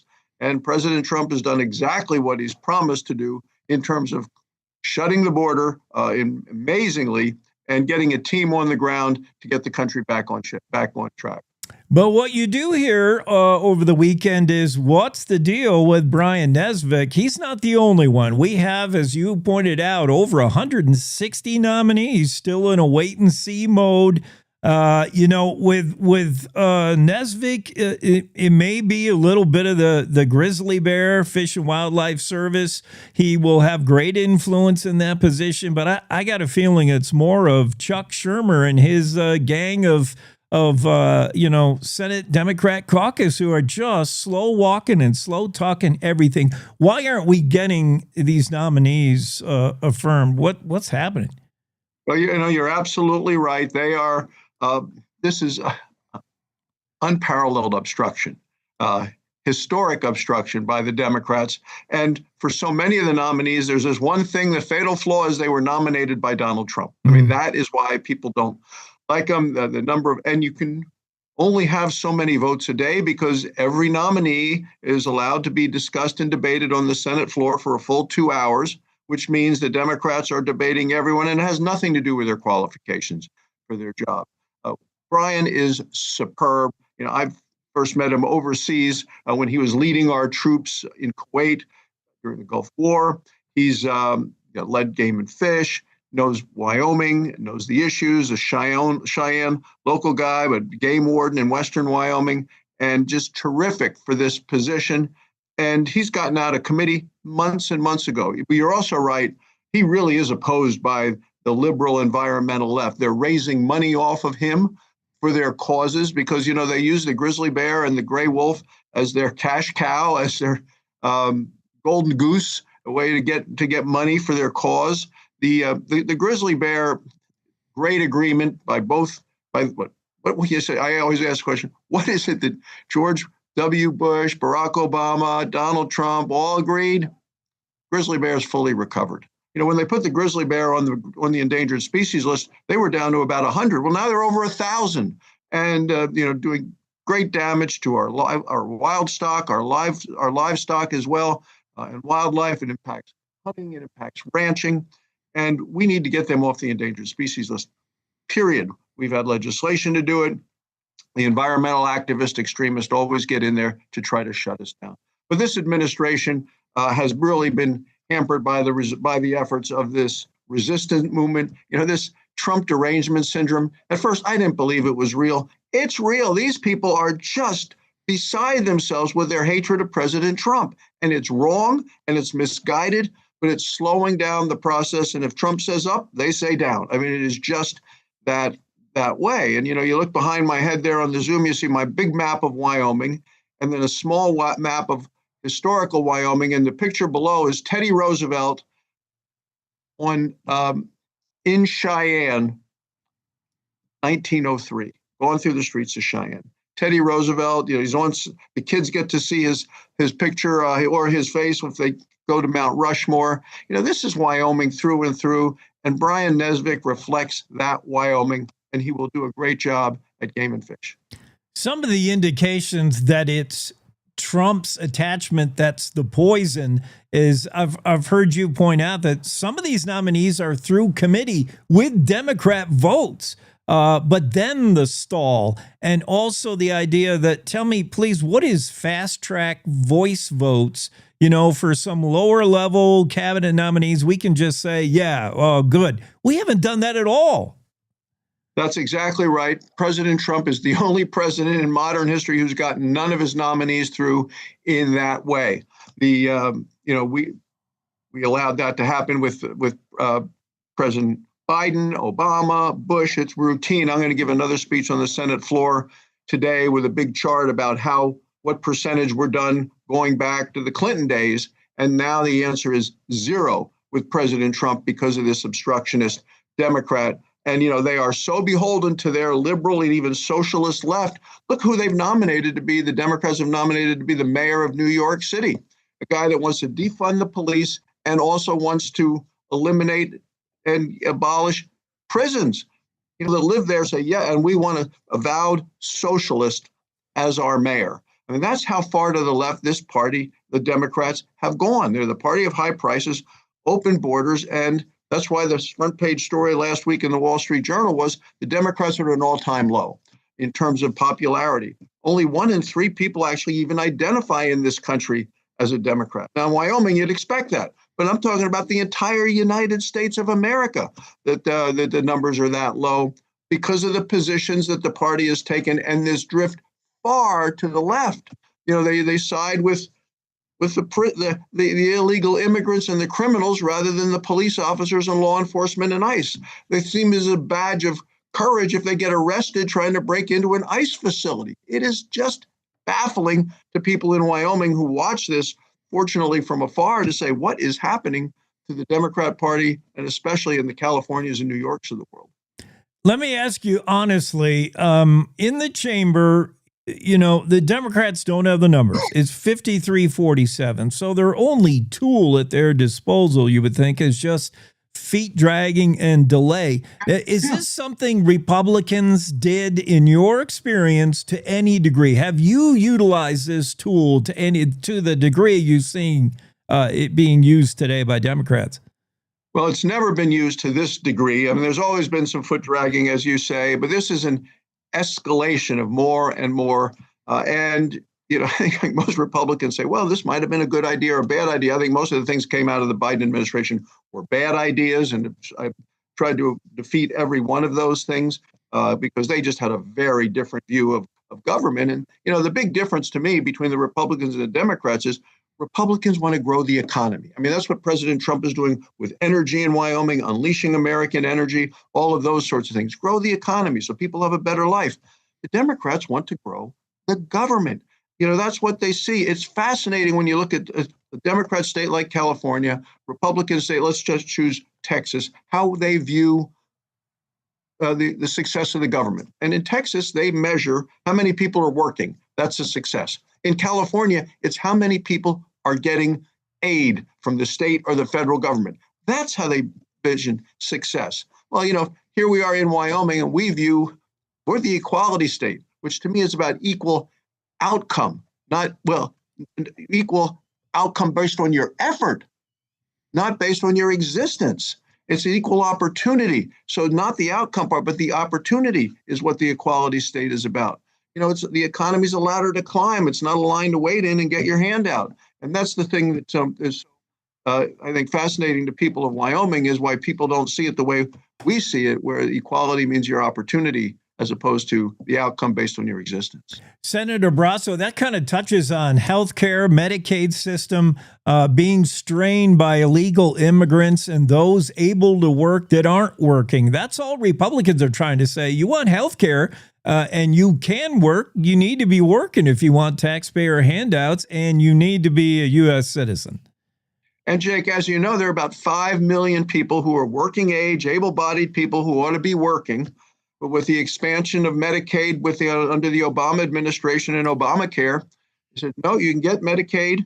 And that's really taking it away from the people who need it the most and who it was designed for. We're talking about pregnant women, children, the disabled. And when you start putting on all these hard work, these people who could be working and choose not to work, or you put on illegal immigrants, and there are over 1.2 million illegal immigrants who are getting coverage under Medicaid, and in 11 different states, not in Wyoming. It's not happening in Wyoming, but it is happening in Illinois, New York, California, big states with big populations.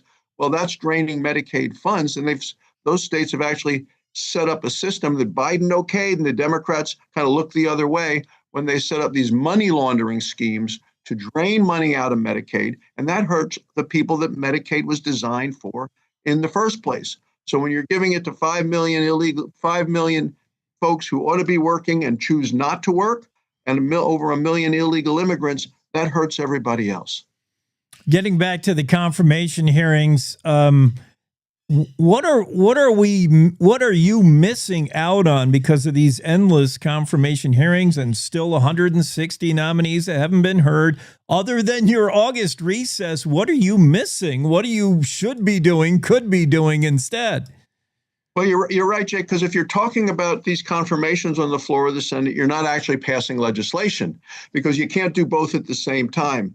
So the time that we devoted to passing the piece of legislation, this comprehensive economic bill that I've heard from Wyoming, all these parades and these communities, yeah, this is good for us. It's the energy, it's the jobs, it's shutting down the border, it's helping our military. Well, the days and days we spent working on that on the floor, you couldn't do any nominations. The days that we spent clawing back the money, it's called the rescissions bill, that about $9 billion that the president identified as saying, let's people have seen the list. People in Wyoming saw the list of electric vehicles in Africa and all this sort of climate stuff. We said, we're not going to spend that money. But the time we spent on the floor debating that bill, getting it voted on, and all of those things have time and debate time allotted to them. That's also time that we weren't spending doing legislation. We're trying to get the National Defense Authorization Act done. We would like to have gotten it done this month, but with all these efforts to get the nominations done and the delays there, we haven't been able to do that. Appropriations bills, the same thing. So there's only so much time in the day, and if the Democrats want to delay everything, which is what they seem to be doing now, that means the other things suffer as a result. One last thing, Senator, that big, beautiful bill finally got it over the finish line. Not without some downside, though. We're talking about national debt, and we didn't get it reduced. We got it increased. That's still a concern, though, right? We can't run in debt like we are. Can't do it. And the president is focused on that. We think about the a couple of things. In Wyoming, I was in the state Senate. We balance our budget every year, have to live within our means. It's part of Constitution of the state of Wyoming. Families have to do it. Washington has to do it as well. We were able to cut spending as a result of the big, beautiful bill. And we believe there's going to be significant economic growth as a result of the tax cuts. Look, for people in Wyoming who are farmers, ranchers, and people in agriculture, small business owners, the fact that we made the death tax at a higher number, let people keep those in their families so you don't have to sell them in the time of death. That's going to help people. The permanence of the tax cuts is going to give people certainty. We're going to get more investments. So those things are all going to help. But I know you have Bill Sniffen coming up in the next hour, and he has his column in the Cowboy State Daily the other day was about it's now 4 years since we lost Mike Enzi. Mike was an accountant. I worked with Mike in the Senate for 16 years. No finer man there could be. And just about every time we ever had a meeting, he would, he had his pocket protector and his pens, and he was the accountant through and through. And he would always talk about the debt like you just did. And we cannot continue to live this way with perpetual debt. And the interest on the debt alone in the Biden administration was greater than the amount of money we were spending on our military and our national defense. And at the time when the world is a dangerous place, we can't allow that to continue. Yeah. So Nesvik today on the agenda? He is. His vote's going to be at 11 o'clock, and then they're going to want to debate it for a couple of hours. But I expect him to get confirmed later today. But it's just part of the obstruction by the Democrats who continue to fight this administration and the Republicans and hate the fact that they lost the election. Well, we know why they lost the election. They have gone so far to the left. When they became the party of high prices and open borders, that just didn't offend the people of Wyoming. It offended the people of America. Senator Barrasso on, good luck there. I hope you do get some time off in August. With all the frustration of party politics in Washington, Wyoming tonight is going to do what Wyoming does, and that's rodeo. From Du Bois to Jackson to Cody, the West is still wild. Great. Hey, thanks. No, I've been to 3 rodeos already this summer. I'm looking forward to more. I saw you were a bunch of rodeos. Yeah, that's good news. Thanks, Senator. I appreciate you being on. Thanks, Jake. Senator John Barrasso of the Cowboy State Daily Show, taking care of the business of the American people. We'll be right back after this break. Wyoming is the Cowboy State. From corner to corner, there are so many stories to be told, and more cowboys and cowgirls are turning to the Cowboy State Daily News team to keep them in touch with what's happening both locally and in other parts of Wyoming.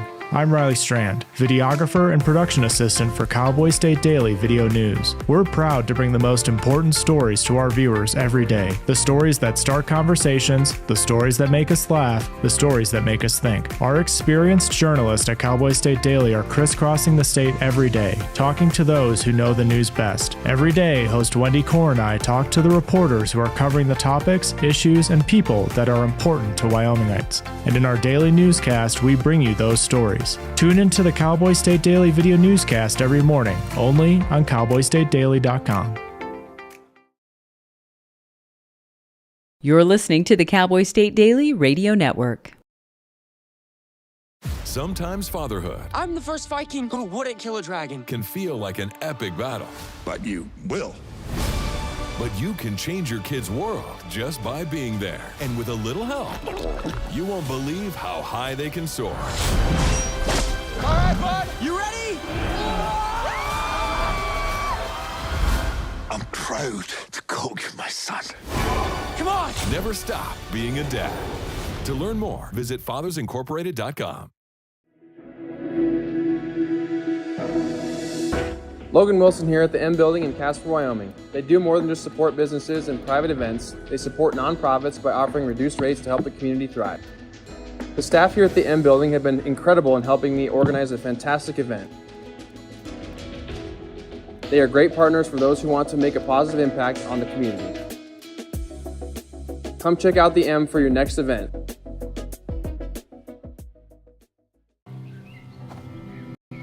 For decades, I've taught you everything I know.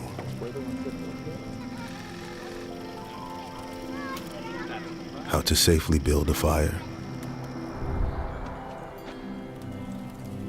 How to control the flames.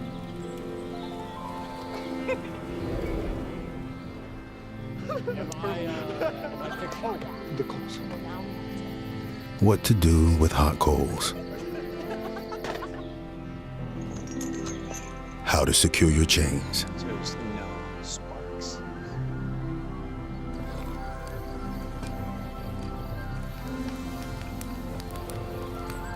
But I can only teach wildfire prevention. Only you can prevent wildfires.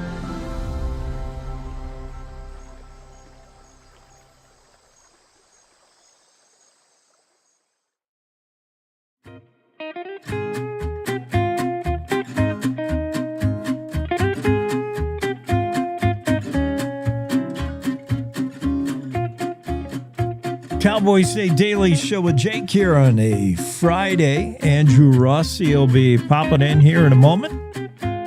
I think. I hope, I believe.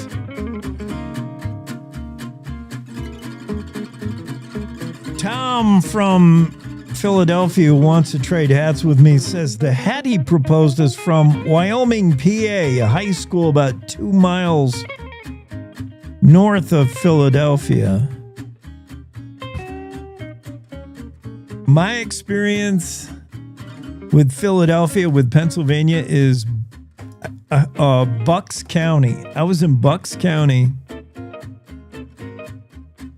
back when I worked in the entertainment industry. I was a low-level PR guy for Jerry Seinfeld, the comedian. And my assignment for that day, Jerry Seinfeld, this is back when Seinfeld had just signed on to do, he had just received approval to go from that pilot show, the Seinfeld show, to the first season. So he was just getting big. And that first season had aired a couple of episodes. So people all of a sudden, Jerry Seinfeld went from stand-up comic to, kind of people know him to everybody sort of knows him. So he had become big overnight. Yet a year before he had signed on, he agreed to do his stand-up comedy at some gymnasium in some high school in the middle of Bucks County, nowhere, Pennsylvania. I can't remember the town, but it was like a one stoplight town. Tiny. And Seinfeld, the agency I work for, Seinfeld said he didn't want to. He's like, I don't want to do this show. And they're like, oh, you got it. We saw, you got to go through it. And he said, well, and you also have a meet and greet. I was the part, I didn't book him for the show, but I booked him for a meet and greet after, where he was going to sign autographs and meet people and whatnot. And he said, well, I definitely don't want to do that. I'm like, well, you have to do that. So they sent me down to Bucks County, nowhere, to make sure Jerry Seinfeld went through with the meet and greet session after his show. And getting there, oh my goodness, I started taking the bus, but it was stuck in traffic so bad in New York City. I jumped off the bus. I got a train. Then I got something. I was like plane, trains, and automobiles. I finally do get to the show. Seinfeld does the show, but before he goes out, he's like, when we do the after show signing session, the meet and greet, I'll give you a sign, and that means I want out of there. You got to get me out of there. I'm like, all right. He finishes the show. People come up to get his autograph. He's sitting there, and he signs like 2 autographs, and there's a line out the door, and he gives me the sign. I'm like, no. So I'm the one who has to go say, Mr. Seinfeld has a very important engagement. I'm sorry, we got to go. And I whisk him out of there. And my reward is, he's like, do you want to ride back to New York? I'm like, yeah, I had to take a bus and a train and everything else to get here.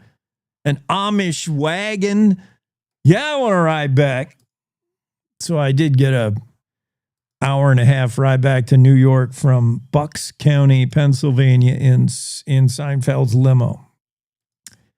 During the trip, never said a word. It was a quiet ride. Yeah, that's my story of Bucks County, PA.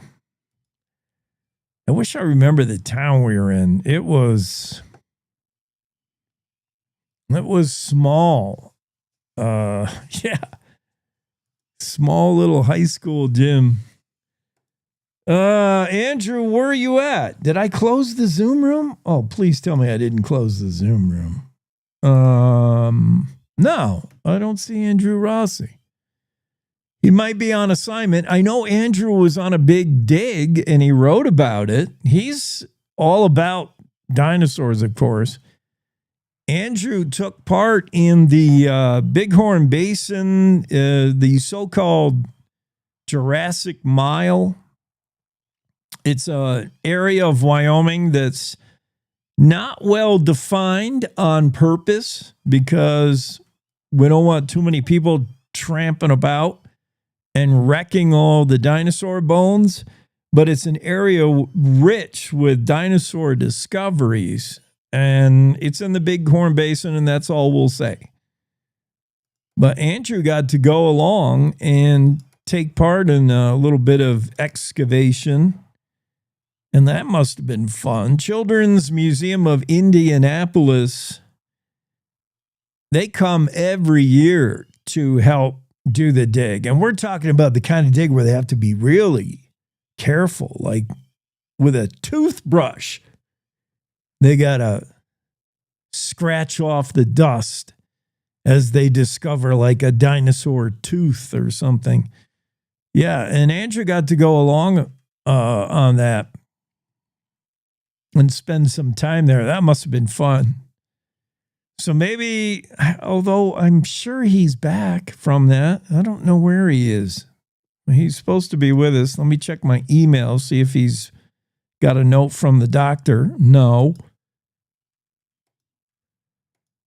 Andrew Rossi also has the story about the Yellowstone visitor. We were talking about this earlier, who walked out on the Grand Prismatic Spring in order to collect some hats that have blown off people's heads.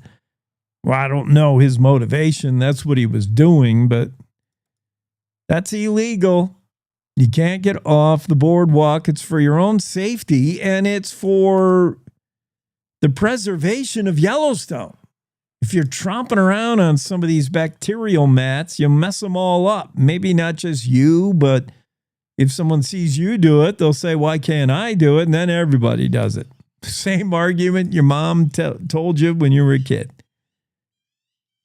Well, if I let you do it, then your brother's got to do it, and then everybody's doing it. Same argument that Claire McFarland had with her 11-year-old. Well, if I let you drive, then the other one's going to want to drive. And sure enough, all her sons are now driving, age 11.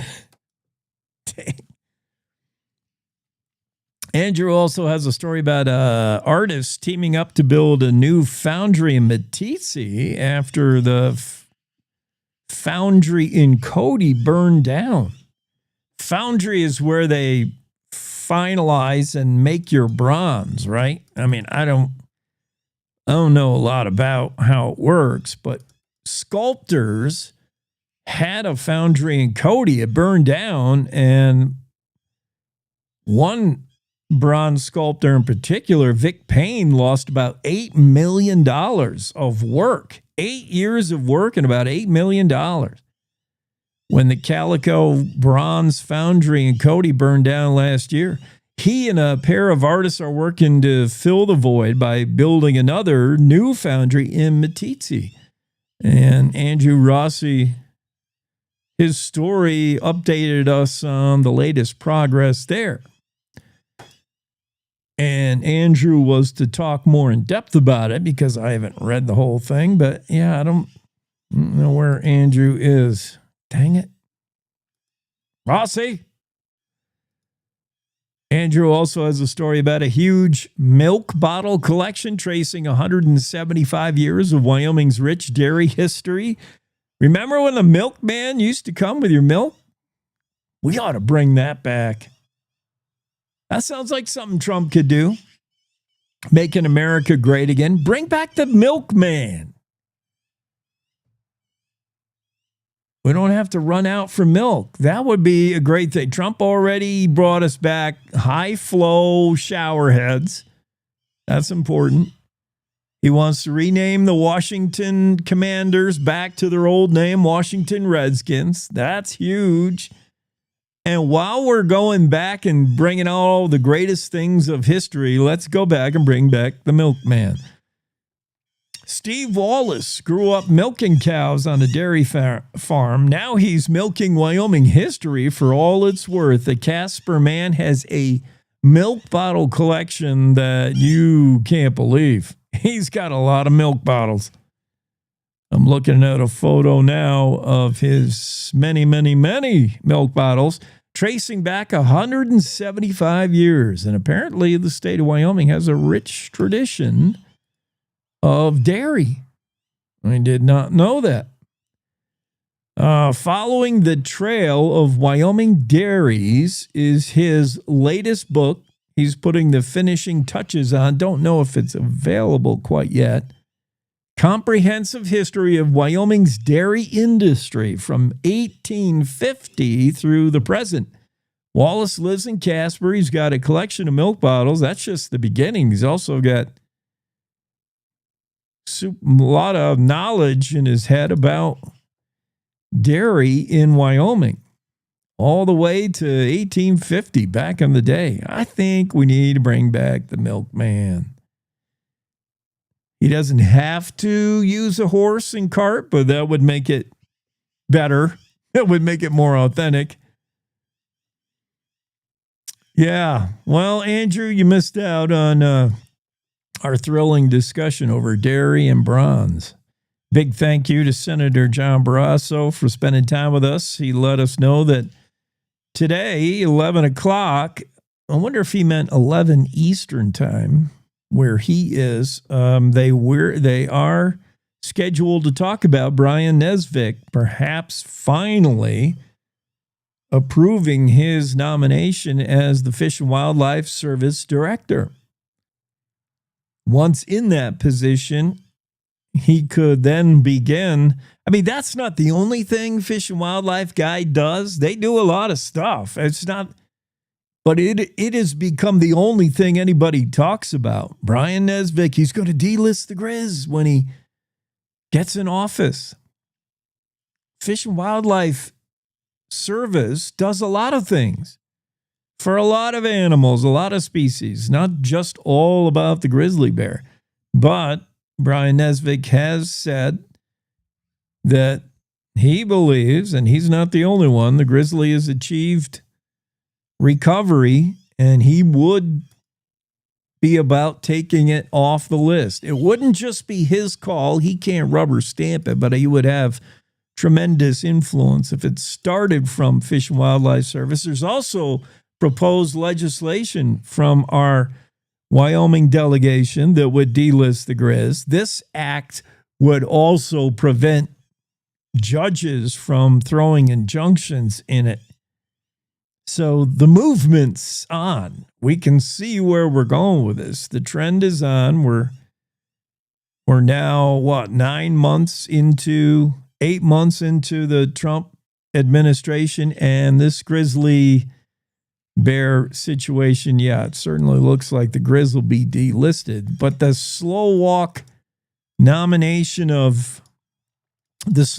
approval of nominees is less to do with the grizzly, according to Senator Barrasso, and more to do with just anti-Trump. If it's Trump, then they're against Trump. And that's all it is. Barrasso's been real harsh on Chuck Schumer, Minority Leader Chuck Schumer. He said he and his Senate Democrat caucus are purposely throwing a wrench in things and delaying these confirmation hearings, delaying the business of Congress when they should be lawmaking and doing stuff. And they're still held up on More than 160 nominees awaiting their fair vote.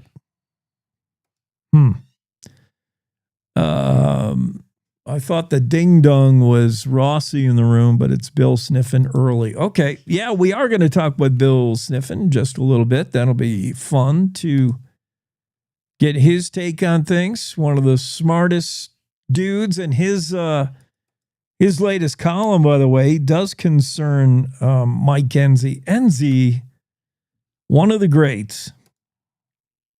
Yeah, so we'll talk Enzi, we'll talk Bill, and all that stuff in just a bit when we come back.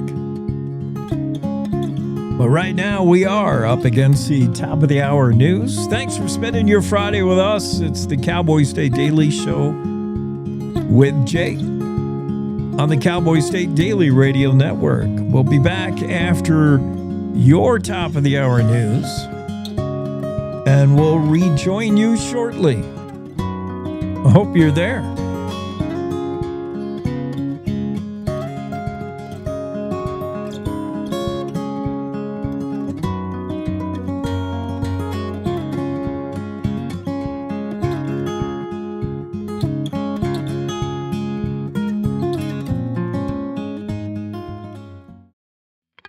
It's time to take a look at what's happening around Wyoming. From the Cowboy State Daily Newsroom, I'm Wendy Core.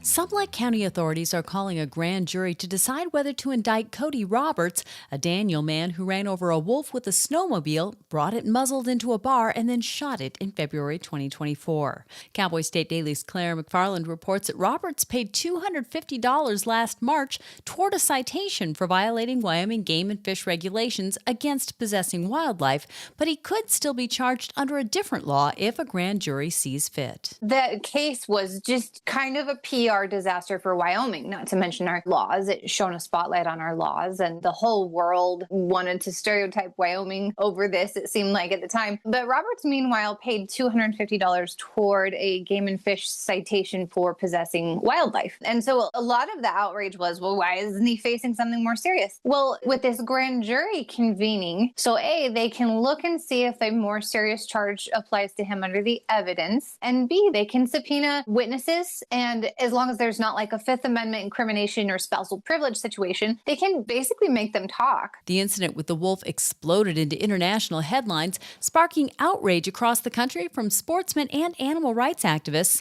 and put both the Wyoming Game and Fish Department and Wyoming's wildlife management laws under scrutiny. Brian Nesvik of Wyoming was on the verge of Senate confirmation Thursday to lead the U.S. Fish and Wildlife Service, with Republicans working long hours to counter blanket stalling by Democrats of President Donald Trump's nominees. The Senate Environment and Public Works Committee approved Nesvik's nomination on a 10-9 party line vote nearly 4 months ago. But Cowboy State Daily's Sean Barry reports that only this week did Senate Republican leader John Thune of South Dakota finally get around to initiating floor action on Nesvik. The Republicans have been hit with extreme stalling tactics by the Democrats, who are really unhappy with the hyper-partisan activities by the Republican Party pushing legislation on strictly partisan votes. They're stalling everything. It's not about Brian Nesvik. It's about everybody. They're dragging it out as long as possible, because the longer that you drag it out, the more you slow down the agenda overall. But with Nesvik poised to become the new head of the U.S. Fish and Wildlife Service, Cowboy State Daily's Mark Hines reports that his open support for delisting grizzly bears has been the deciding factor in whether people supported or opposed his confirmation. A lot of folks' opinions, one way or another, seem to hinge on Nesvik's open support of delisting grizzly bears. Some people think, hey, that's great, it's way overdue. He goes from Wyoming and goes to Washington and gets done what we needed done. But then other folks are saying, no, we really do not need grizzlies delisted. They still need the protection. They're still facing growing threat from human encroachment on their range and other such things. It's expected that if Nesvik takes the helm at FWS, the odds of grizzlies being delisted will greatly increase. If they are delisted, the Wyoming Game and Fish Department plans to open limited grizzly hunting seasons in Wyoming. I'll be back with more news right after this. Find expert vascular care right here in Wyoming. Wyoming Interventional and Vascular Associates, or WIVA, is a division of Casper Medical Imaging and is home to experienced subspecialized physicians and physician assistants who provide comprehensive services to treat vascular disease. From PAD and AAA to venous disease, WIVA offers tailored solutions to get you back to enjoying the things you love. Schedule a consultation with WIVA today at caspermedicalimaging.net/WIVA or by calling 307-577-1003. There are few things more unsightly than a baseball cap sitting on one of the gorgeous and delicate bacterial mats that surrounds thermal features in Yellowstone National Park. However, the best thing a park visitor can do is leave them be. But Cowboy State Daily's Andrew Rossi reports that one visitor seemed to be taking matters into his own hands Monday, going off the designated boardwalks to go after those hats. The bacterial mats in Yellowstone National Park are living things. They're communities of thermophiles, which are microbes that have adapted to survive in the intense climates. They are durable to an extent because, bison walk across them, wolves walk across them, bears walk across them. And if one or two people were to walk across them, probably wouldn't do that much damage, if any. But when you've got hundreds of people who could potentially see one person out there and decide they can walk out there, that's why it's a problem. While this tourist may have been well-intentioned, stepping onto any of Yellowstone's bacterial mats is considered thermal trespass and is punishable with anything from fines to a temporary ban from the park. And that's today's news. Get your free digital subscription to Wyoming's only statewide newspaper by clicking on the daily newsletter button at cowboystatedaily.com. I'm Wendy Core for Cowboy State Daily.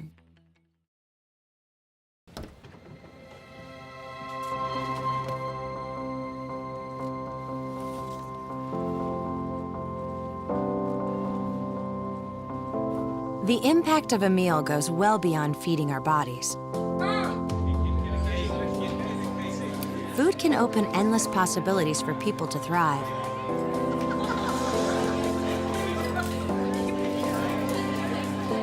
Because when people are fed, futures are nourished.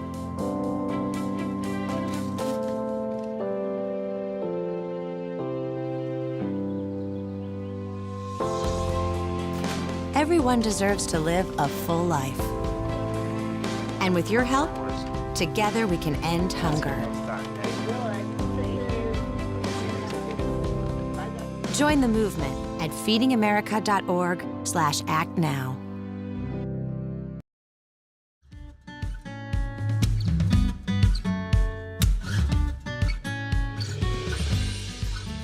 Cowboy State Daily Show with Jake continues on a Friday. Bill Sniffen is with us. Bill, Senator Barrasso says, hey, he's been reading your stuff. Well, he's a wonderful senator. We're just mighty fortunate to have him working for us in Washington, D.C. So, he was mentioning my recent column on Mike Enzi. And of course, one of the things, Jake, as a journalist in Wyoming, we're such a small state. We actually get to know these guys really well.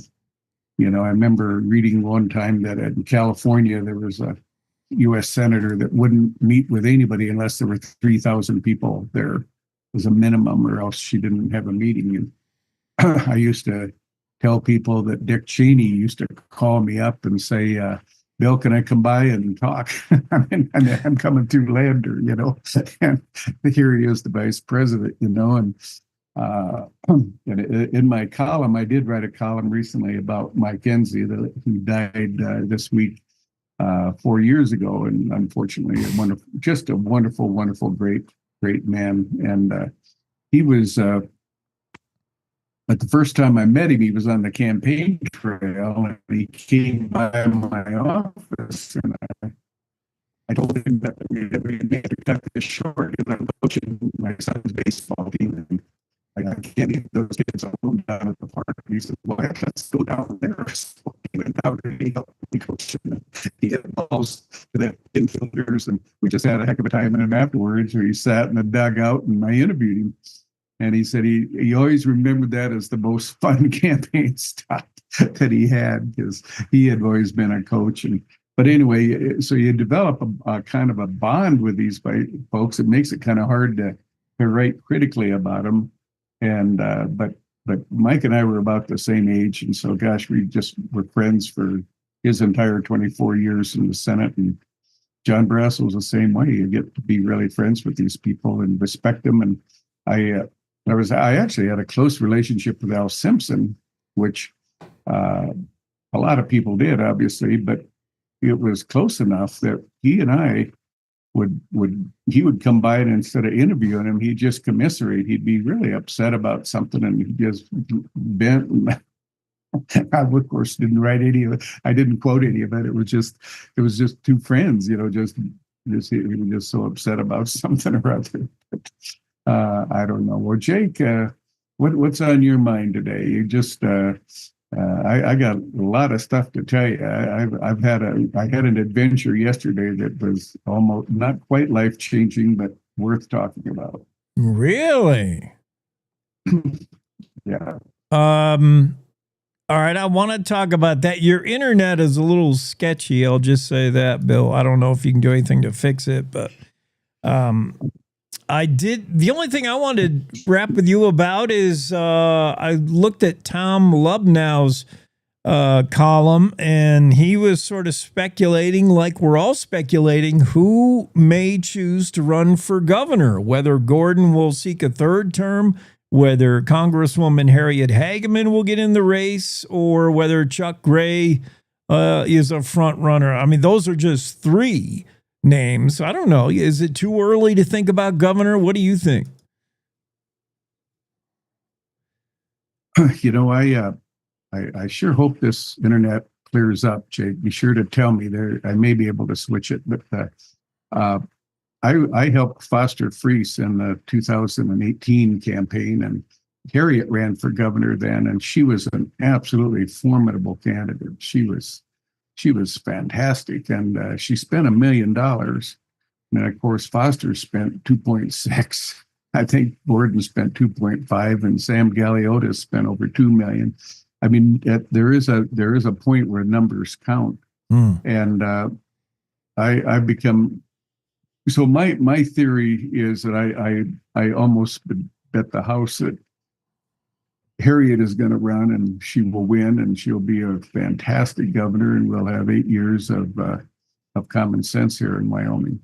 That would be what I think is going to happen. So as far as the rest of them, it's just a sideshow next to her at this point, and she has really proven in the last during her time as a U.S. representative that she is formidable, and she's hardworking, loves Wyoming. I think she's that I'd bet on it, unless she absolutely turns it down. I haven't heard that. Yeah, I think if she runs, she'd win, so, but I don't know that she will. It's yeah. So yeah, what? I don't know either. I mean, that's anyway. Go ahead. Yeah, what happened to you yesterday? Well, you know how much I love the Red Desert, and I've had it on my bucket list to go to the Steamboat Mountain area, and they call them side by sides, ATVs, ORVs. These quad runners, I used to call them quad runners. Well, my gosh, they're deluxe machines now. We went up and down the sand dunes, the Culpeper sand dunes. These things are 5 or 6 stories high. Just unbelievable. And then got off the top. And I mean, it's like you're standing in the snow up to your knees, and it's slippery, and it's stunning. It was just unbelievable. These shifting sands of Wyoming, they look so much bigger when you're on them than they do from a distance, and they're pretty impressive from a distance. But man, to be up there skimming around, it was just unbelievably, and it was so much fun, and we had a beautiful day doing it, and we were hanging around the boar's tusk down there, which is just spectacular edifice. It's just you get right up next to it. And I'm going to be writing. I'm going to try to convince the editors to let me do a news story on it instead of a column, because news stories get a little better. People we didn't read about this, but really the height was. I always heard about Steamboat Mountain. Steamboat, Randy Wagner, I think told me that's the late Randy Wagner. He was a great director of tourism in Wyoming and a great photographer. He said that once upon a time, they actually found in the 30s, he was told this, that somebody found Spanish helmets in a cave on Steamboat Mountain. Ooh. And of course, if that's the case, that would indicate maybe Montezuma's gold is around there somewhere. And then there's two giant buttes up there. I think they're called lots of big buttes, but they're called Flat Top. I think Flat Top or Little Flat Top and Big Flat Top. Anyway, they're really awesome. And on the top of that, one of them is a big cross made of rocks. It's really, really old. And so there's a little suspicion there that, well, meanwhile, then they found these helmets and went and told people about them, went back, and they were gone. So the idea is that somebody found them and has them, and maybe it was all made up, but people who study whatever get the story is. Anyway, so I mean, there's Steamboat Mountain, and it's this big mountain that hangs over the sand dunes, the Kilpecker sand dunes down there. And again, it's there's what's called the Steamboat Rim, which is just this. It's about 9,000 feet up, or elevation, and we took these rigs and drove all the way up to the top of the summit and drove all around and looked. I mean, you could just see forever. You could see the Jim Bridger power plant. You could see the Oregon Buttes back towards Lander.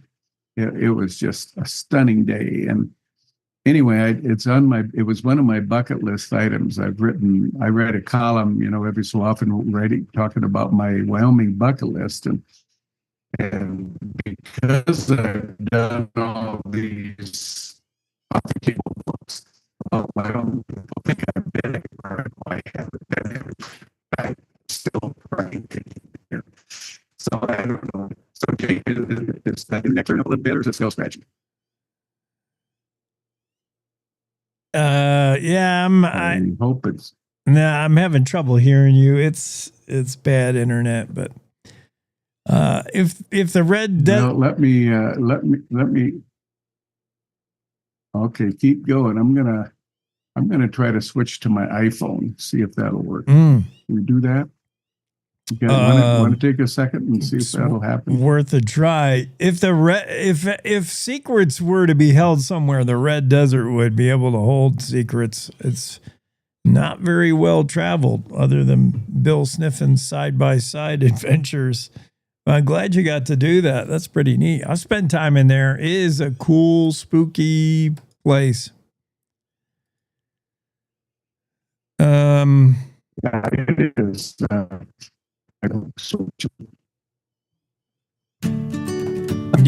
it's. I'm sorry. Okay, Yeah, we're losing Bill. Bill must still be in the Red Desert. Yeah, his connection not the greatest, but check out Bill Sniffen's latest column. It concerns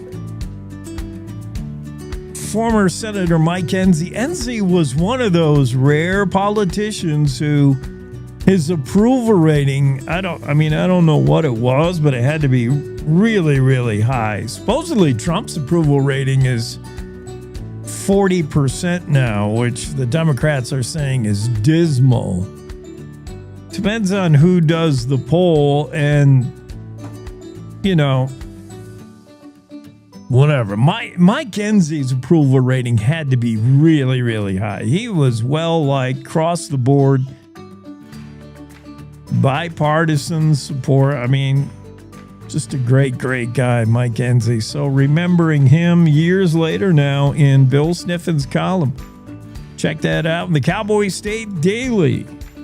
CowboyStateDaily.com. Look for the menu sections under opinion, and you can go check out Bill Sniffen's column on Mike Enzi, and you can check out Tom Lubnau's speculation on who might be up for governor.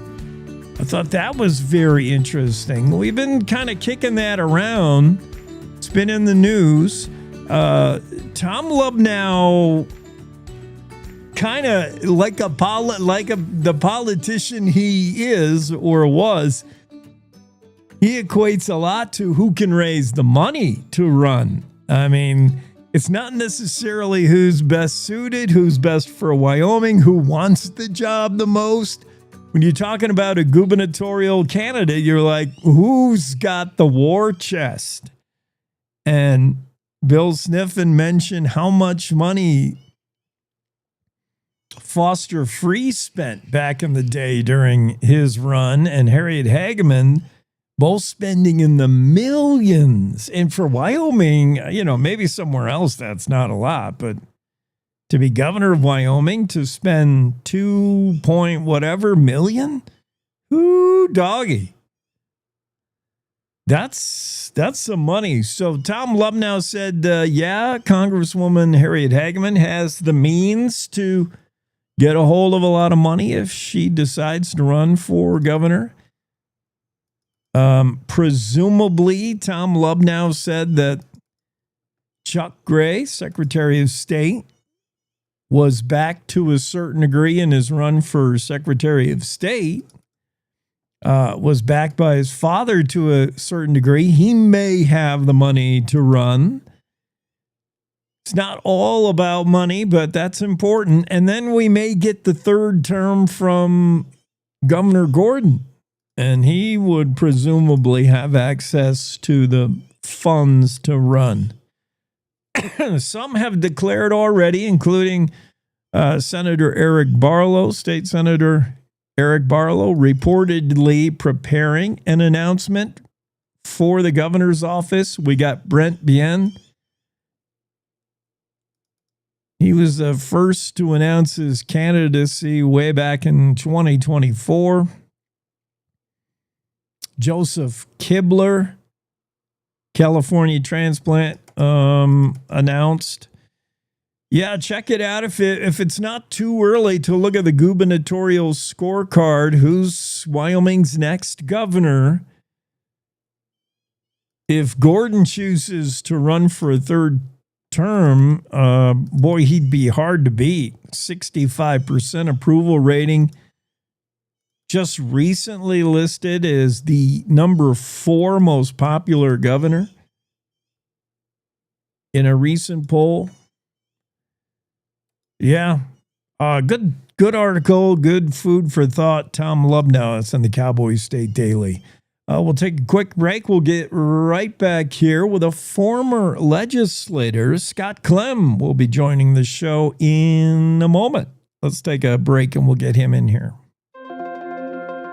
Wyoming is a big state. There's so much ground to cover, so many stories to tell. But the Cowboy State Daily News team is up to the challenge. I'm Wendy Core, host of Cowboy State Daily Video News. Whether it's politics in Cheyenne, energy issues in the Powder River Basin, or grizzlies in Yellowstone, our talented crew of experienced journalists are out there finding and telling the stories that matter. What's the best restaurant in DuBois? Renee Jean checks it out. What's the most recent Supreme Court decision mean to our everyday lives? Claire McFarland explains. How is the upcoming elk hunting season shaping up? Mark Hines lets us know. Every day, I talk to the reporters who are covering the topics, issues, and people that are important to Wyomingites, and in our daily newscast, I bring you those stories. Tune into the Cowboy State Daily Video Newscast every morning, only on CowboyStateDaily.com. This is the Cowboy State Daily Radio Network. Mom, I got it. What are you doing in there? I got stuff. Are you a dog? I wouldn't do that.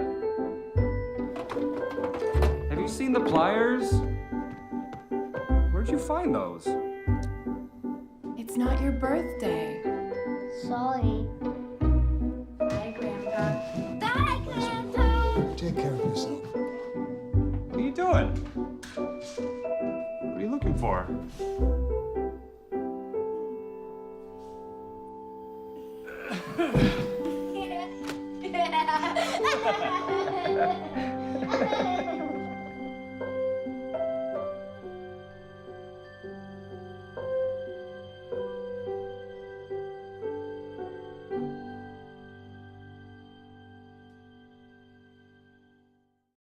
I don't think many kids in my son's school even do it. He makes fun of his friend who vapes. He would never try it. She's into soccer. She's on the honor roll. She's just not the type. No way. No way. No way. No way, my kid would never vape. Get your head out of the cloud. Today, nearly 8,000 kids will start vaping. Maybe even yours. Learn about the dangers at talkaboutvaping.org. Life's daily battles are not meant to be fought alone. We're not powerless, so long as we don't lose sight of what's important. Don't be afraid to seize that moment to talk to your friends. Cloud, you okay? Because checking in on a friend can create a safe space. The first step on our new journey. You coming? Reach out to a friend about their mental health. Seize the awkward. It's totally worth it.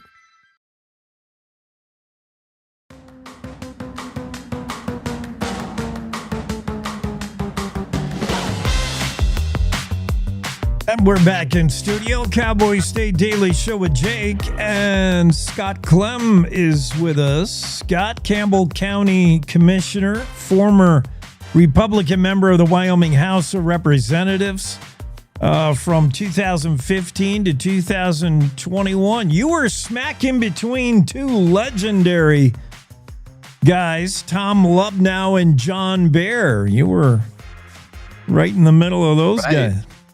Right. Yeah. John actually took my spot. So I chose not to run again in 2020. And so he's succeeded me. So how's life in Campbell County as a commissioner? It's good. It's a different role. I thoroughly enjoy it.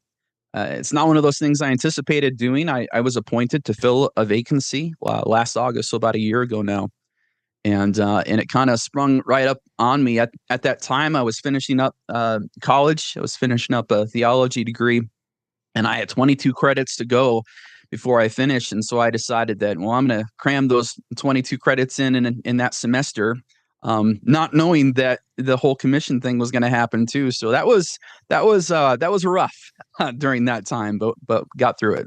That's a little bit of homework, making the findings and then trying to pass the test. Yeah, that's a lot. Wow. Yet you still have time to write this guest column that I got to say, you cheeky devil, you had me. I was halfway through this thing, Scott, and I'm nodding my head saying, okay, I might be able to get with that. The state has too many Mexican restaurants. That's for sure. You had me going, man. I love your style. Facetious, sarcastic. Yeah, read Scott Clem with a disclaimer.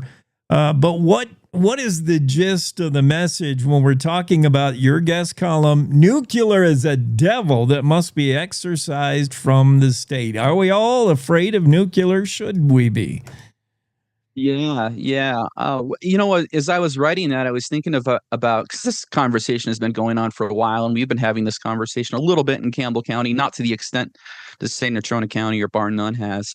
But we've had companies that have expressed interest in coming here. And so we've had some of these discussions. I got to go to Idaho National Laboratory with a bunch of other fellow Wyomingites to go check things out and to learn. And quite frankly, I was ignorant on a lot of things.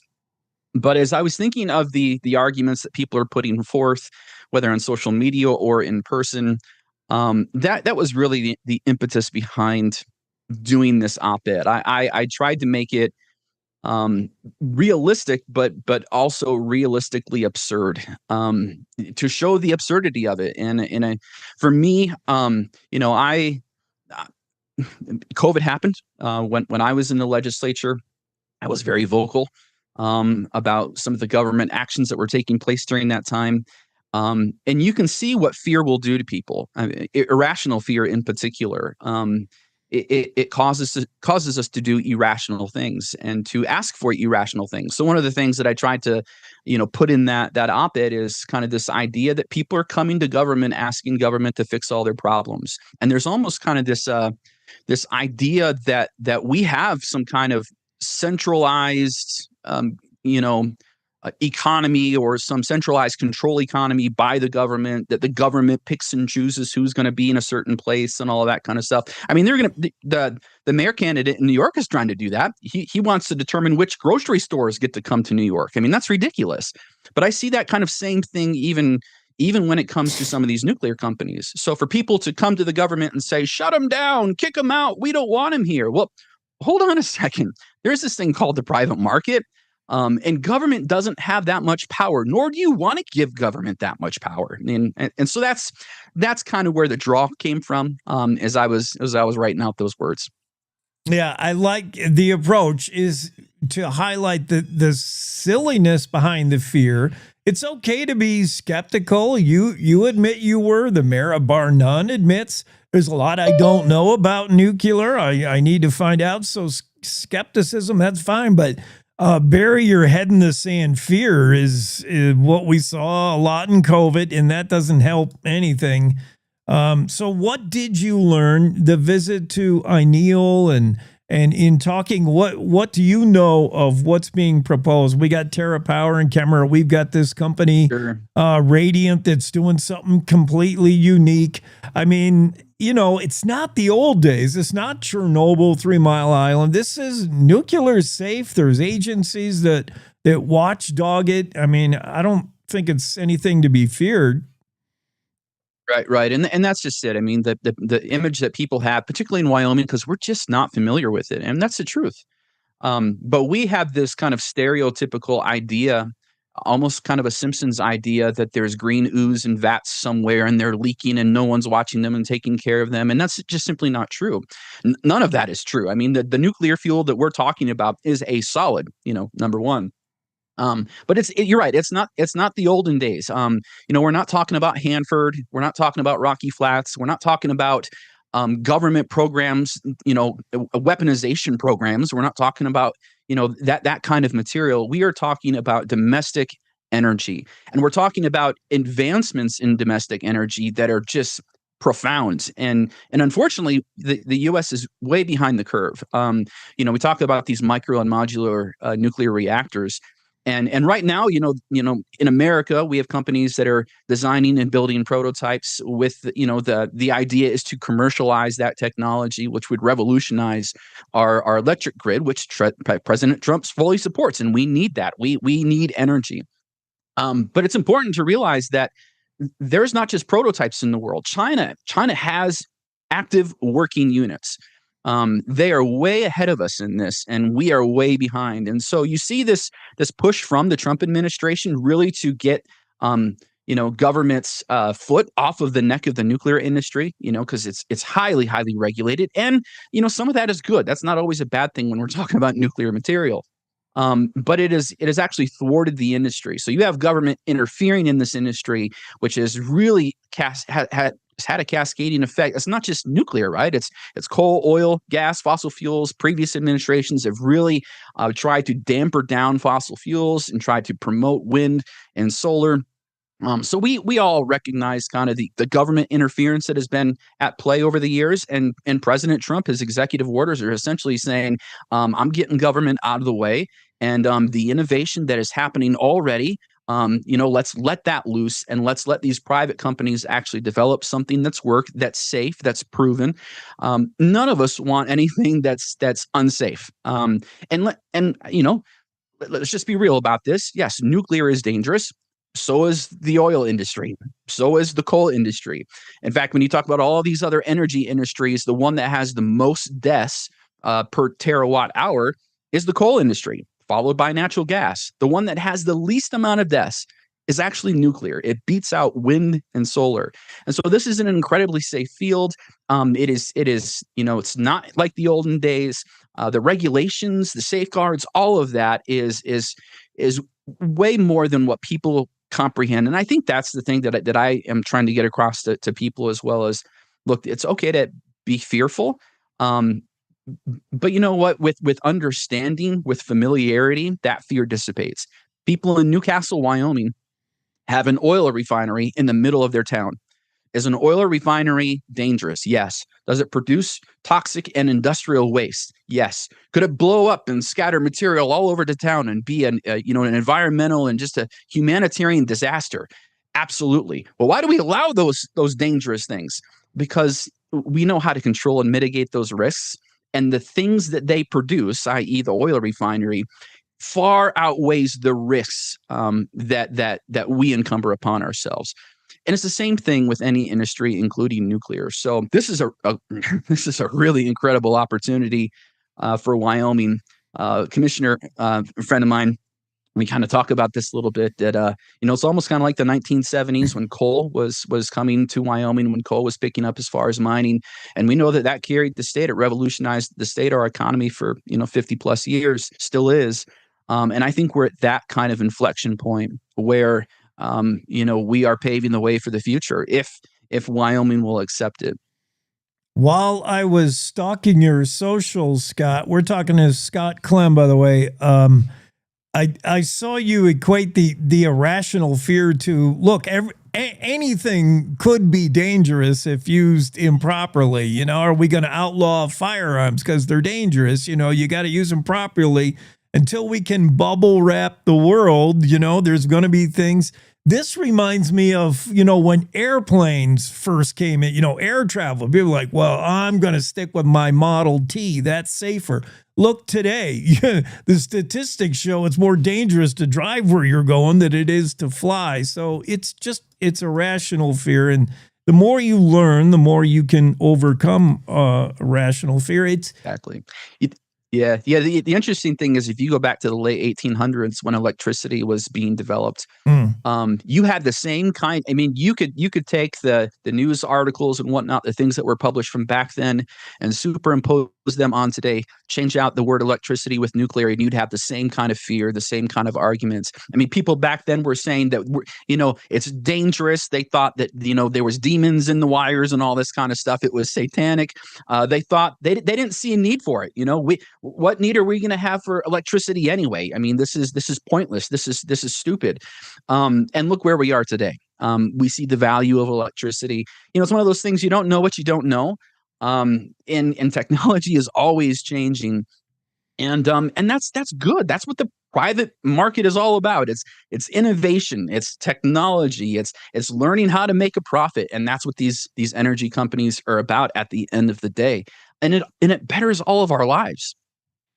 And I have confidence that proven energy places like Campbell County, like Natrona County, are able to pivot, whether it's oil, gas, coal, it's energy, and they know how to do energy. There'd be a few things we get up to speed on and learn, but I like that, the proposal for nuclear is going into places that already know how to do energy. They get it.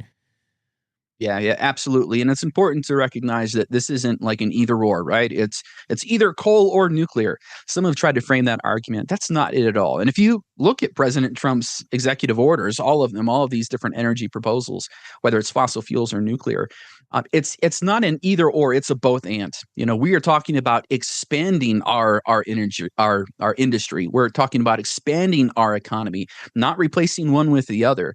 And so this is in addition to. So these are great opportunities, valuable opportunities, and it doesn't come around that often. I mean, if everybody wants economic diversification, it's the golden egg that Wyoming has been chasing after for years. If it was easy, it would have happened by now. If government can make it happen, it would have been done. And the fact of the matter is governments are at the mercy of the private market. Government can't make someone set up a business somewhere. Government can't bring in an industry. what we can do is create an environment for industry. We can invite people and say, hey, come check us out. We've got something good that you will like. And that's really what's going to happen with the nuclear industry is we've had that kind of that work in the background where people are trying to market Wyoming and say, hey, take a look at us. We are positioned to help you succeed. And your success is our success. So come to Wyoming. And that's what's happening. So we have people knocking on our door, companies knocking on our door, expressing interest. And, beggars can't be choosers. We want to make sure things are safe. We want to make sure that people are safe. We want to make sure our environment is safe. Everybody wants that. And government's going to make sure that all of those things occur. I mean, we have robust regulations, probably too many regulations, but it does do the work of keeping us all safe. And we all appreciate that.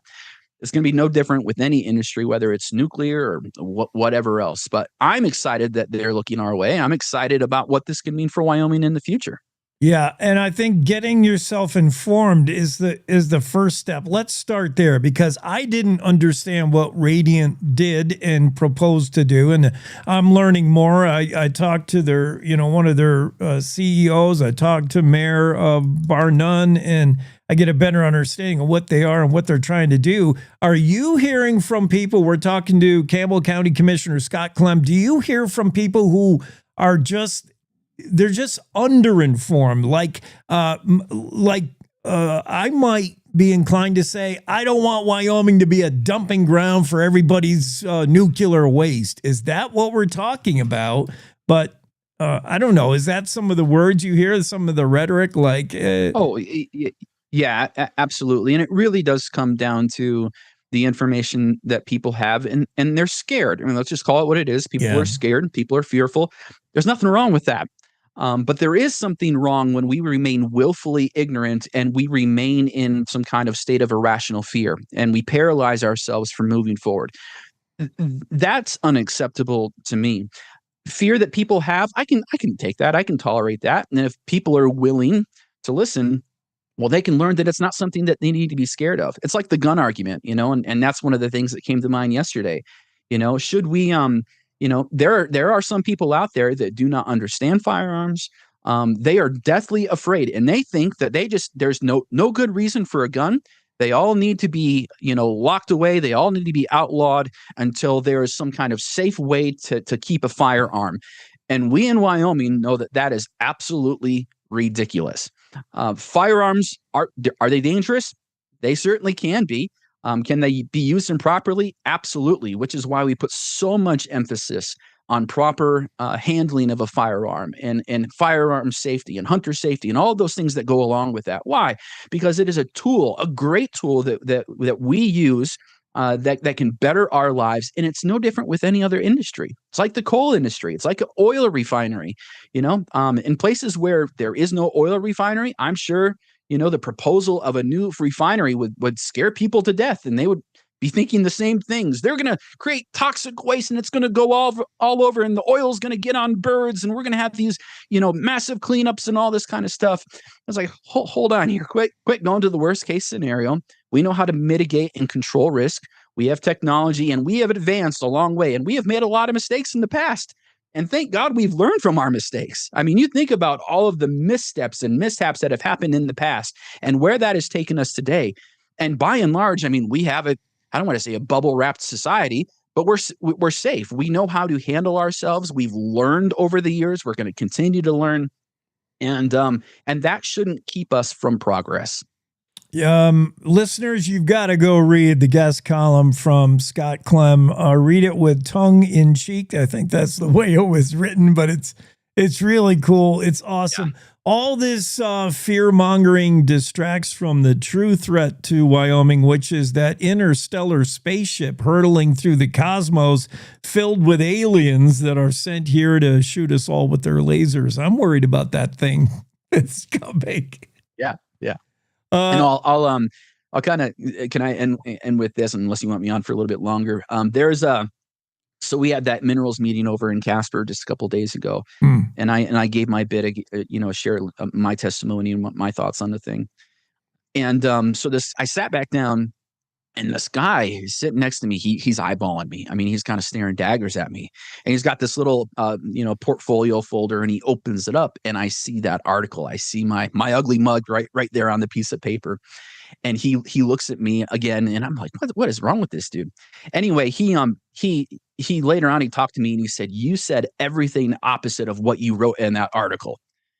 And I said, yeah, did you read down to the end of the article? And it was facetious. It was satirical. It was not real, but there are still people like that think, anyway, I thought that was funny. Yeah. But yeah, you got to read down to the end, read the whole thing. Yeah. You should read it bottom up. Perhaps some should, yes. But it is fun. It's fun reading. Hey, any last thoughts, Scott, of getting back into politics, getting back into lawmaking at the state level?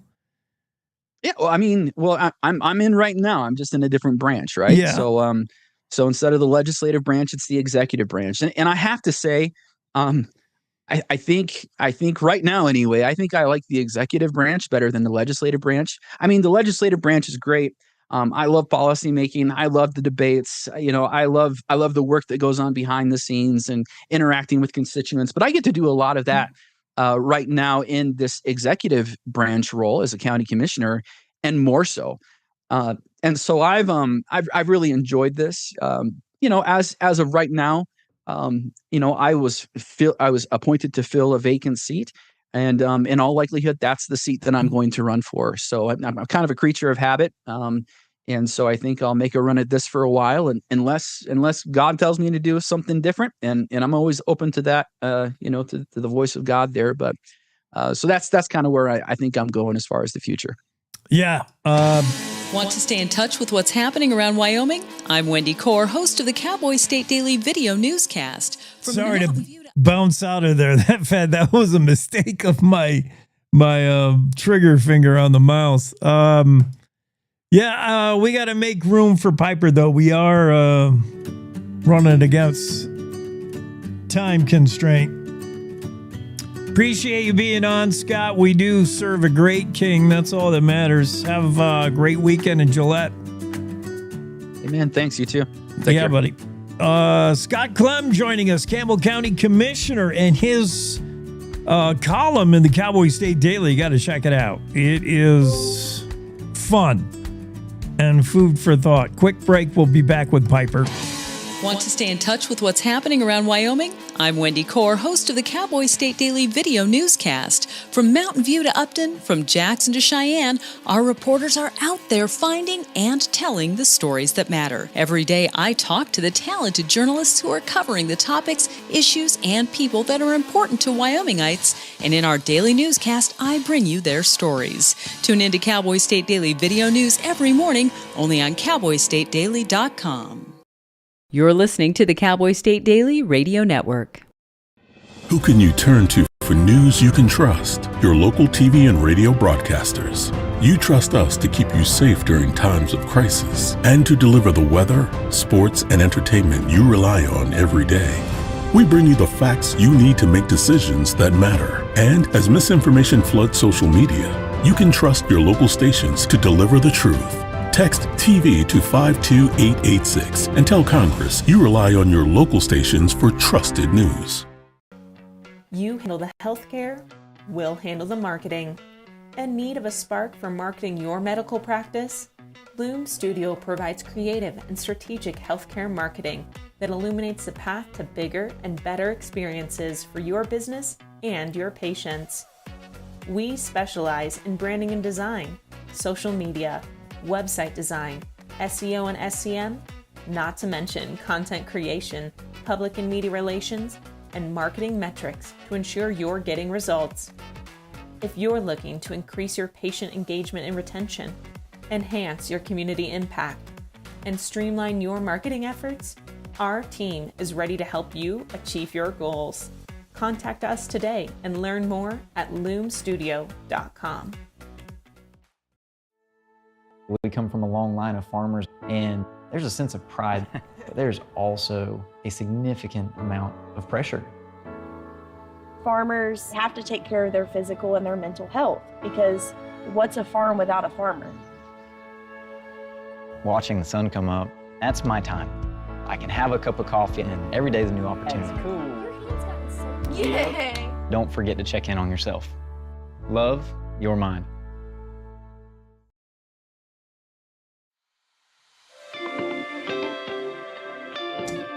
Cowboy State Daily Show with Jake and Piper is with us. That means we're cooking with Piper. We're cooking Wyoming. We're cooking Wyoming. And last week we did some sliders. And what was the drink? Oh, we did Wyoming whiskey. So select barrel out of libations. Yeah. Yeah. And we were glazing and doing all kinds of advanced kitchen stuff that I should not be even allowed to do. That's all you, Piper. This week, what do we turn it? What do you got in the background there? Can you see this? Yes.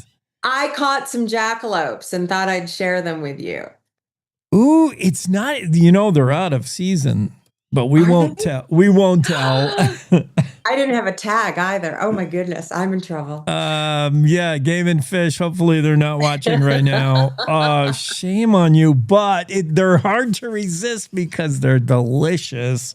Oh, they are. They're so delicious. Wait do you see what you can do with jackalope? I'm just, I'm sharing notes. I'm checking notes. How do you prepare your jackalope? I know how I do it in my household. Oh, do you? I want to know what you do with it. Sometimes I can't even wait till they're done. I like them rare. And yeah, but I don't, they need to be tender. They need a lot of time. And I like a stew, like I have a crock pot. Is that a way to do your jackalope? Nice. Yeah. So I kind of did a different take on it. I did the quick fix on it so that you can get to your jackalope quickly. No long cook on it. I did a jackalope pizza, so a flatbread with, oh my gosh, you should be here. My kitchen smells amazing. You coming for breakfast? Oh, you were going to invent Smellorama. I know we have to have Smellorama. No, this pizza. Oh my goodness, let's see if I can get it over here. Is amazing. Look at this. So it's a jackalope sausage. Yes. With goat cheese and huckleberries. So we've got some delicious going on there. Side it with a salad or something naughty if you want. Gorgeous glass of white wine or a beer, and it's awesome. With now that's a little sweetness, yes? Yeah, because the jackalope sausage. So the only place I know to get jackalope sausage, I researched it all over town, is here in Cody. I'm in Cody. Over here at the Wyoming Buffalo Company. Only place you can get it in Wyoming, and it is delicious. It's kind of salty, it's kind of savory. It just is perfect. You serve it usually with just cheese and crackers, but I took it out of the box, made my pizza. I made hash this morning with some eggs. So let's see if I can show you this. I made a jackalope hash with here. Can you see that? Oh, that looks good. Yeah. Oh, you coming for breakfast? So just a couple of not even just sunny side up with red pepper, green pepper, onions, garlic, a little bit of chicken broth, some gorgeous seared potatoes, and jackalope sausage. It is amazing. The smells are incredible, and it tastes even better. Super fast to do. All right, let's be fair to maybe our less informed listeners who may run out to their local store and say, I need some jackalope. I want to try out Piper's thing. Well, and there's no jackalope at your store. You may have to go out and harvest your own. What are we talking about here with jackalope anyway? Is it a very jackalope? Is it a lean meat? What is it? It's a mythical creature. Unfortunately, we just broke the myth. So jackalope sausage is because the myth itself is a combination of rabbit and venison or rabbit and antelope. This sausage is a combination of all of it: rabbit, venison, antelope. A little bit of pork to give it some fat. You need a little more fat because all those animals are so lean. And it just comes together so nicely. It's a delicious sausage.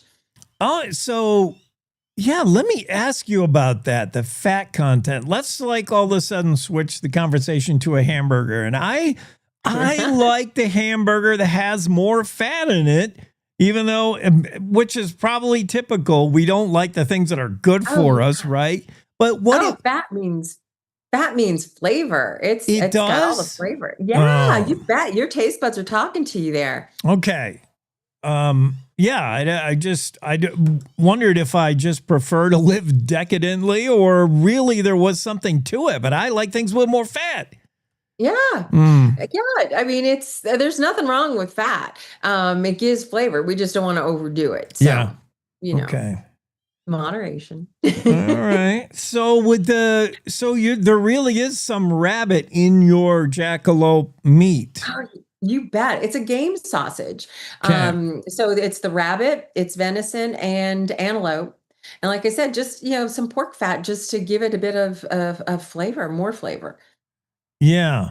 And let me ask, when you add the other things, because I'm looking at the ingredients and I'm assuming you're sauteing or I don't know, searing, or you're cooking the meat first alone before you add things like the chili and the peppers and the onions. What's the order? So actually, I save the sausage for last because it's already cooked. Okay. So I sear, I caramelize my onions. I add a little garlic. I toss in some chopped up peppers, red and green, a little bit of jalapeno to give it some kick for the hash. And then I throw the sausage in at the end. Sear it up, just give it a little bit of brown, add a little chicken broth just to give it some moisture and a little more depth of flavor. Add the sunny side up eggs and you've got breakfast. Piper Fenimore is talking with us about her latest creation, which is half mythical, but still tasty. The jackalope sausage, whether it's a breakfast hash or that pizza. Do you know, you mentioned the jalapeno to give it a little bit of kick, a little bit of spice. I mean, you are obviously super experienced. You know, if you have different guests over and somebody says, I like it hot, and others say, just very, very low. Do you know exactly what to do with the jalapeno then? I do. So just a little bit of background note of it is great. It just kind of brings it all together and adds that depth of flavor so your taste buds are feeling the party going on. The person who wants to sweat bullets when it comes to heat, I hand them their own jalapeno. Here, knock yourself out. Right. Here's the whole thing. Okay, we need to pair this with a libation, whether that's wine or what. What do you suggest? Is this feels like a beer thing? I don't know. I would love like a nice golden ale or a lager would be great with it. Even an IPA, well, I kind of like the golden or the lager. It's a nice all-around beer that gives it a great compliment without taking away from it.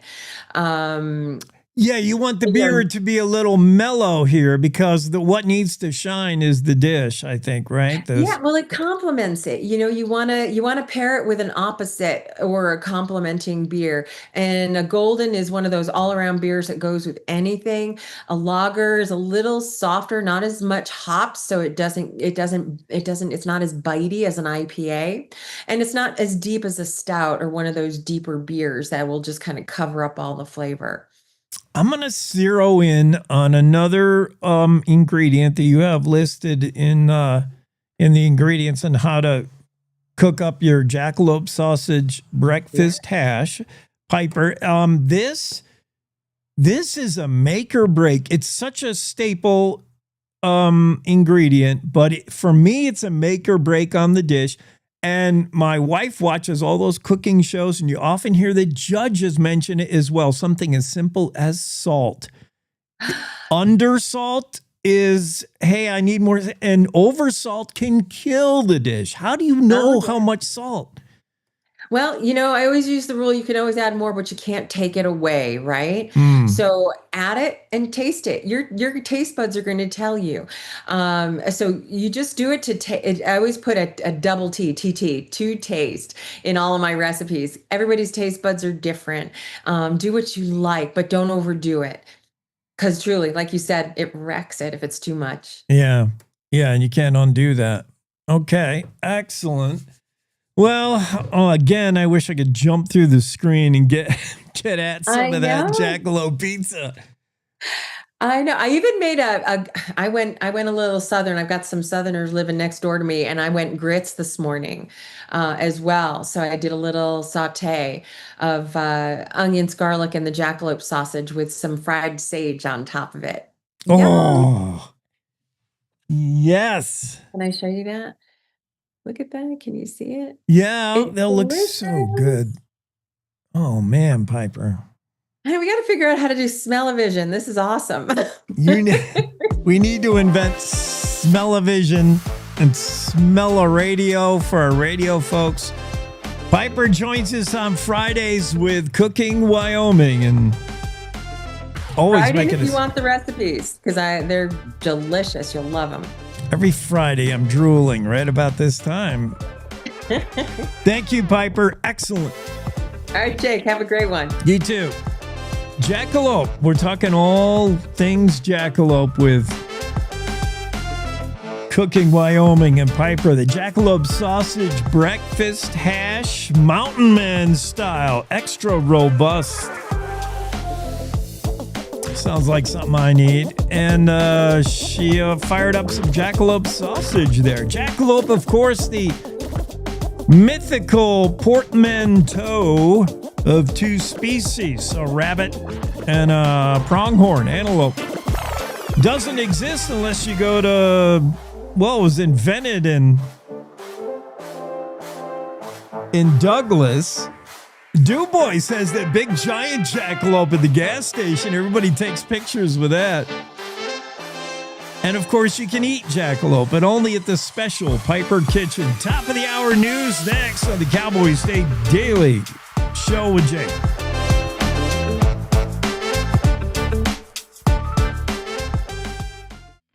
It's time to take a look at what's happening around Wyoming. From the Cowboy State Daily Newsroom, I'm Wendy Core. Renaming the Federal Endangered Species Act to the Endangered Species Recovery Act is purely symbolic, but it points things in the right direction. That's what a former Trump administration official said regarding a measure introduced by Wyoming Republican congressional delegates Senator Cynthia Lummis and Representative Harriet Hageman on Thursday to formally add the word recovery to the ESA's title. Wyoming attorney William Perry Pendley told Cowboy State Daily's Mark Hines that the relabeling would aptly reflect the ESA's original intent. Now, on its face, that's all it is. It's a relabeling. It's a name change. It's a symbolic move. It sets the tone for the Endangered Species Act to be about getting species recovered and then getting them off the list. Because their critique of the Endangered Species Act, one criticism of it is that it has been used to keep animals perpetually on the list and perpetually listed. Roughly 1,600 species are currently listed under the ESA. Wyoming lawmakers wrestled with two energy questions on Wednesday. Should the state invest heavily in squeezing more oil from aging fields? And should it pass a resolution calling for a compact with neighboring states and Canada to build CO2 pipelines? Cowboy State Daily's David Madison reports that the Joint Minerals, Business, and Economic Development Interim Committee delivered a split decision, keeping alive ambitious proposals to boost enhanced oil recovery while rejecting a resolution calling for an interstate pipeline compact. We already have a pipeline system in Wyoming, and there are pipelines in other states, but the ambition is to expand it and to coordinate with other states to do that. The resolution was ultimately voted down, but I think that there was, my sense from being in the room when they discussed it, was that legislators generally supported the idea. They just didn't think we needed to pass a resolution to say that. The committee did vote to move forward with a $250 million plan to boost oil recovery using carbon dioxide injection. A man accused of harassing multiple hikers along the Continental Divide Trail suffers from schizophrenia and needs help. That's what Nicholas Sampson's mother told Cowboy State Daily's Claire McFarland. The 36-year-old Sampson, who's been dubbed the High Country Harasser, was arrested July 24th in Carbon County on breach of peace charges stemming from claims that he hit a male hiker in the nose after screaming obscenities at a female hiker. Sampson's mother reached out to me like, you have no idea the struggles that we have had trying to restore his mental health after a schizophrenia diagnosis in his 20s. The reality of our laws is once his case has been adjudicated or dismissed in this case, and once he's no longer a danger to himself or others because of mental illness, we can't keep holding someone because then you're running into some pretty serious constitutional issues. The new case comes a year after Sublette County Sheriff's deputies arrested Sampson after 2 different reports last July in which he shoved one male hiker to the ground and hit another male hiker so hard that he fell. I'll be back with more news right after this. Find expert vascular care right here in Wyoming. Wyoming Interventional and Vascular Associates, or WIVA, is a division of Casper Medical Imaging and is home to experienced subspecialized physicians and physician assistants who provide comprehensive services to treat vascular disease. From PAD and AAA to venous disease, WIVA offers tailored solutions to get you back to enjoying the things you love. Schedule a consultation with WIVA today at caspermedicalimaging.net/WIVA or by calling 307-577-1003. More than 24 passengers and crew members of a Delta flight received medical care after heavy turbulence over southern Wyoming on Wednesday forced their plane to make an emergency landing in Minnesota. Cowboy State Daily's Justin George reports that Flight 56 left Salt Lake City at 4:45 p.m. and climbed to 35,000 feet. About half an hour later, the plane climbed another 1,000 feet where it hit a powerful patch of turbulence. That was over Wyoming. Passengers say it was rough enough that many of them hit their heads, there were broken bones, beverage carts went flying. The plane had to make an immediate landing in Minneapolis. Talked to our meteorologist, Don Day, who said there were several thunderstorms over Wyoming at that time. It's a very, very rough time. All passengers were being assisted by Delta's care team, connecting them to other flights, and Delta planned to operate a special flight from Minneapolis-St. Paul to Amsterdam Thursday evening to help Flight 56 passengers reach their original destination. And that's today's news. Get your free digital subscription to Wyoming's only statewide newspaper by clicking on the daily newsletter button at cowboystatedaily.com. I'm Wendy Core for Cowboy State Daily.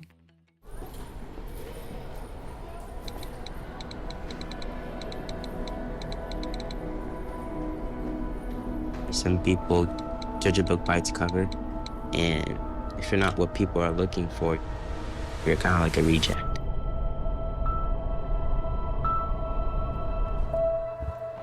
At school, it feels like everyone's staring at me and I'm just kind of not really a person.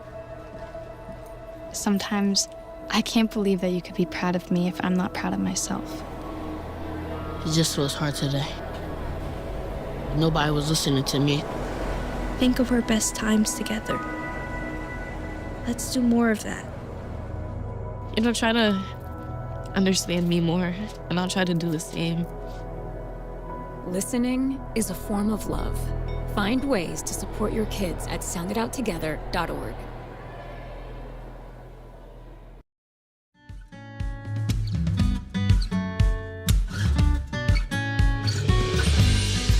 Cowboy State Daily show on a finally Friday, first day of August. Rent's due. Wendy Core is with us. It is. Yeah, I know, right? Right. Exactly. Yeah. All the bills are due on the 1st. But hey, it's a Friday. So there's a little silver lining in that. Yes. The weekend officially begins. What do you got planned for the weekend?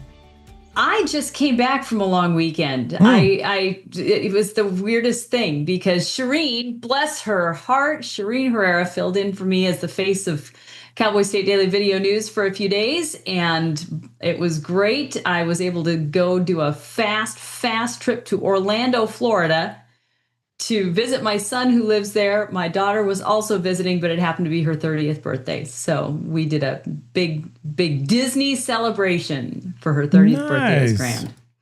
Yeah, so now I'm recovering because I got back at, midnight, 1 o'clock in the morning on Tuesday. So, whoo. Did you feel... But it was great. Was it humid? Did you feel a difference in humidity? Yeah. Oh, my word. And their heat index was insane. I mean, the actual temperature was like 96, and then you had the heat index on that. It was like 110. It was ridiculous. Yeah. But, it's Disney. You expect it. And when you go, I've never gone to Florida in the summer. And so that was new. I was like, wow, I'm not sure I'm a fan. Mm-hmm. I I prefer our Wyoming summers. That's good. Hey, we're Yes. some stories that we've been checking out, and in Tom Lubnau's opinion piece today, we're thinking about, it's not too early to start thinking about the next governor. What do you think? Does Harriet Hagman get in? Does Gordon go for a third term? Would Chuck Gray get in there? Where do you think we're going with governor? Boy, you know, I can't tell my personal opinion, obviously, because that's just not what you do in news. You don't give your personal opinion. But what I do not see Mark Gordon going for a third term. Really? I mean, if he did, it would be a big surprise to me. Do you think he's going to go for something, like he's going to stay in politics? He's very popular. He is very popular, and I think rightfully so. But again, I'm not supposed to give my opinion. But as far as, I mean, there's a lot of support for Harriet Hageman. I don't know. Does she want it? Yeah, because she's making a splash there in Washington, D.C. Would she want to kind of take, it would almost be a step down to be governor. I think it's higher to be a congressperson. Like, it is. Yeah. But at the same time, I mean, the governor is the highest office in the state. So, and, you know, have we had a woman governor since Nellie Taylor Ross? I don't think we have. So, you know, to have her be only the second female governor, to bring that back around, that would be a coup in that way. That would be a real accomplishment. But Chuck Gray for governor, I don't think he'd make it, but I don't know. I just don't know that there's so much controversy around him. I think that people are very polarized when it comes to Chuck Gray. So I don't know. But again, I'm not a politics speculatory type person. Oh, that's right. I'm asking like you're not Yes. Well, it's not even politics, because whoever has the most money wins is what isn't that ridiculous? I know. Yeah.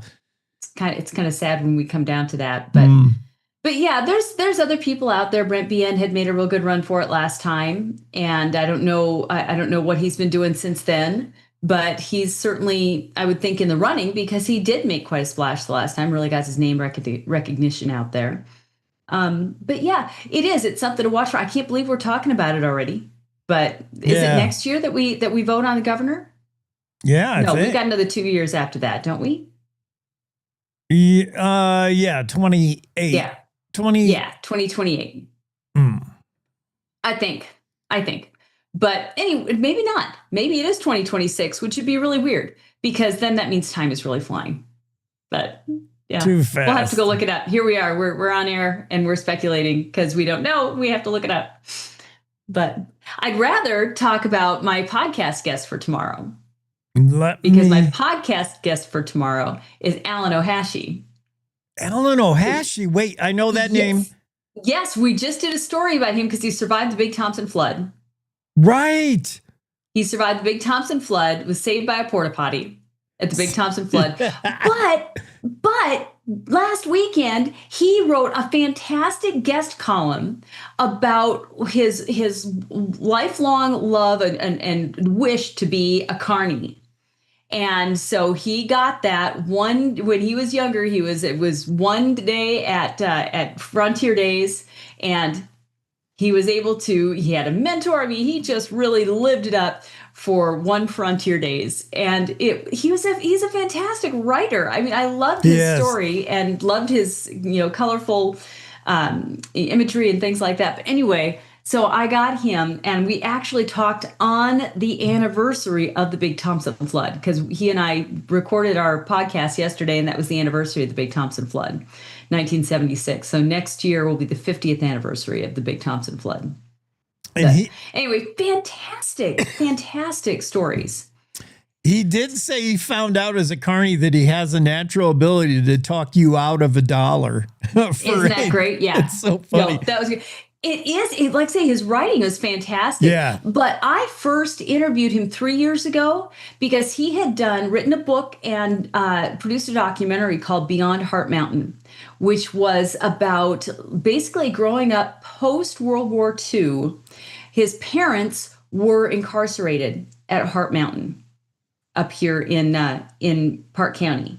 And they were in the Japanese internment center. And so they and several other Japanese families settled on West 17th Street in Cheyenne. And that kind of became a little Japan there. And the racial discrimination that they experienced was really, really quite startling and quite phenomenal. And so he wrote a book and did a documentary about that. And I had spoke to him about that a few years ago when I was just writing feature stories. So anyway, it was a great conversation with Alan yesterday. So that's tomorrow's roundup, folks. So tune in. You're going to want to check that out. I like that. That sounds like something I got to hear. Okay. Yes. So that's good stuff. But yeah, other than that, I actually get to be home for the next couple of days. I can't believe it. It's just amazing. I've been gone for a couple of weekends, so this is good. What about you? What are you doing this weekend, Jake?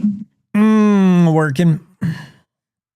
What's the jobs this weekend? Wedding and the Cowboy bar. Yeah.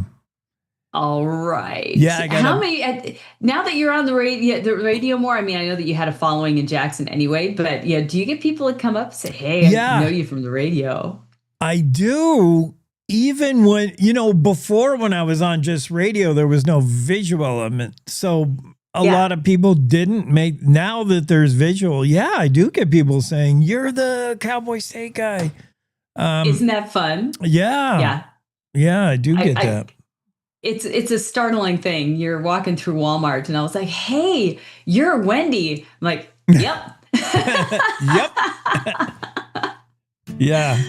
Yeah, it is kind of funny being the face of a radio station, isn't it? Yes. But I wish, Yeah, well, you're doing a great job, Jake. You're doing a great job. You're bringing all these great stories to us and getting diving deep into them, but entertaining. So we're grateful to have you here. Thank you. Thanks, and great to have you back, Wendy. It's good to be back. All right, have a great weekend. We'll be checking out the roundup.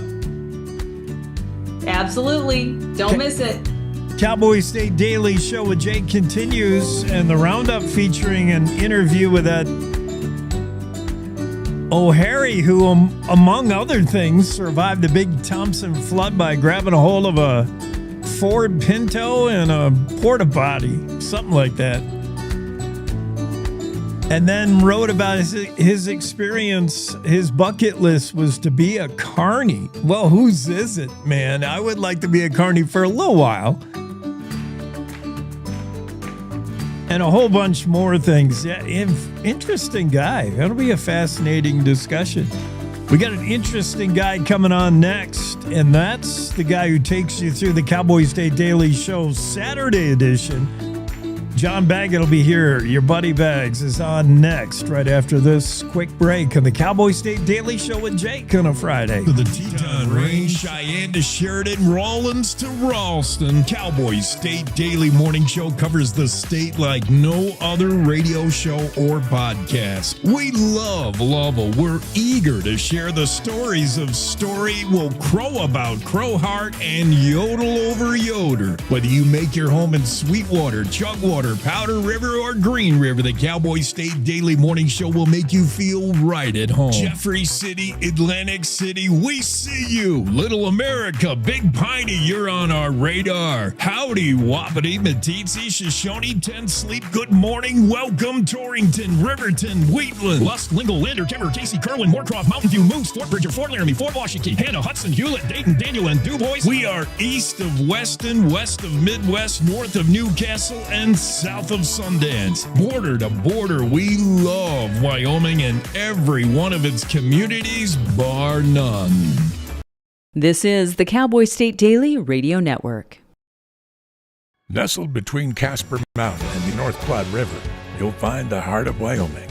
With a bustling downtown centered around our outdoor haven, Casper is for adventurers, freedom seekers, and rule breakers who find beauty off the beaten path. So if touchable history, a vibrant community, and uninterrupted outdoor recreation define your travel itinerary, allow us to welcome you to the one and only Casper, Wyoming. Plan your trip at visitcasper.com. All right, look at you taking the stairs. Who are you? We're your lungs.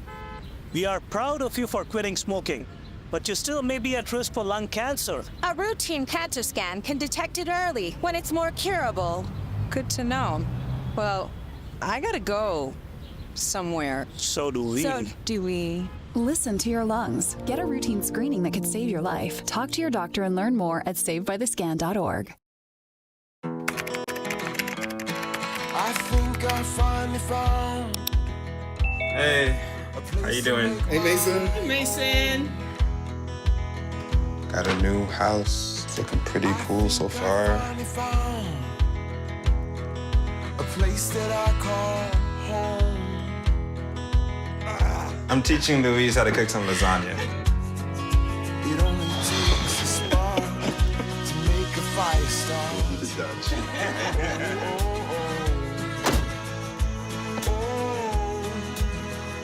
Thank you. Study, please.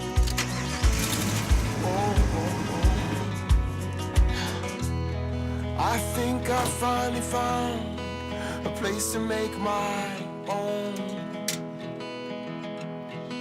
A place that I call home. This place that I call home.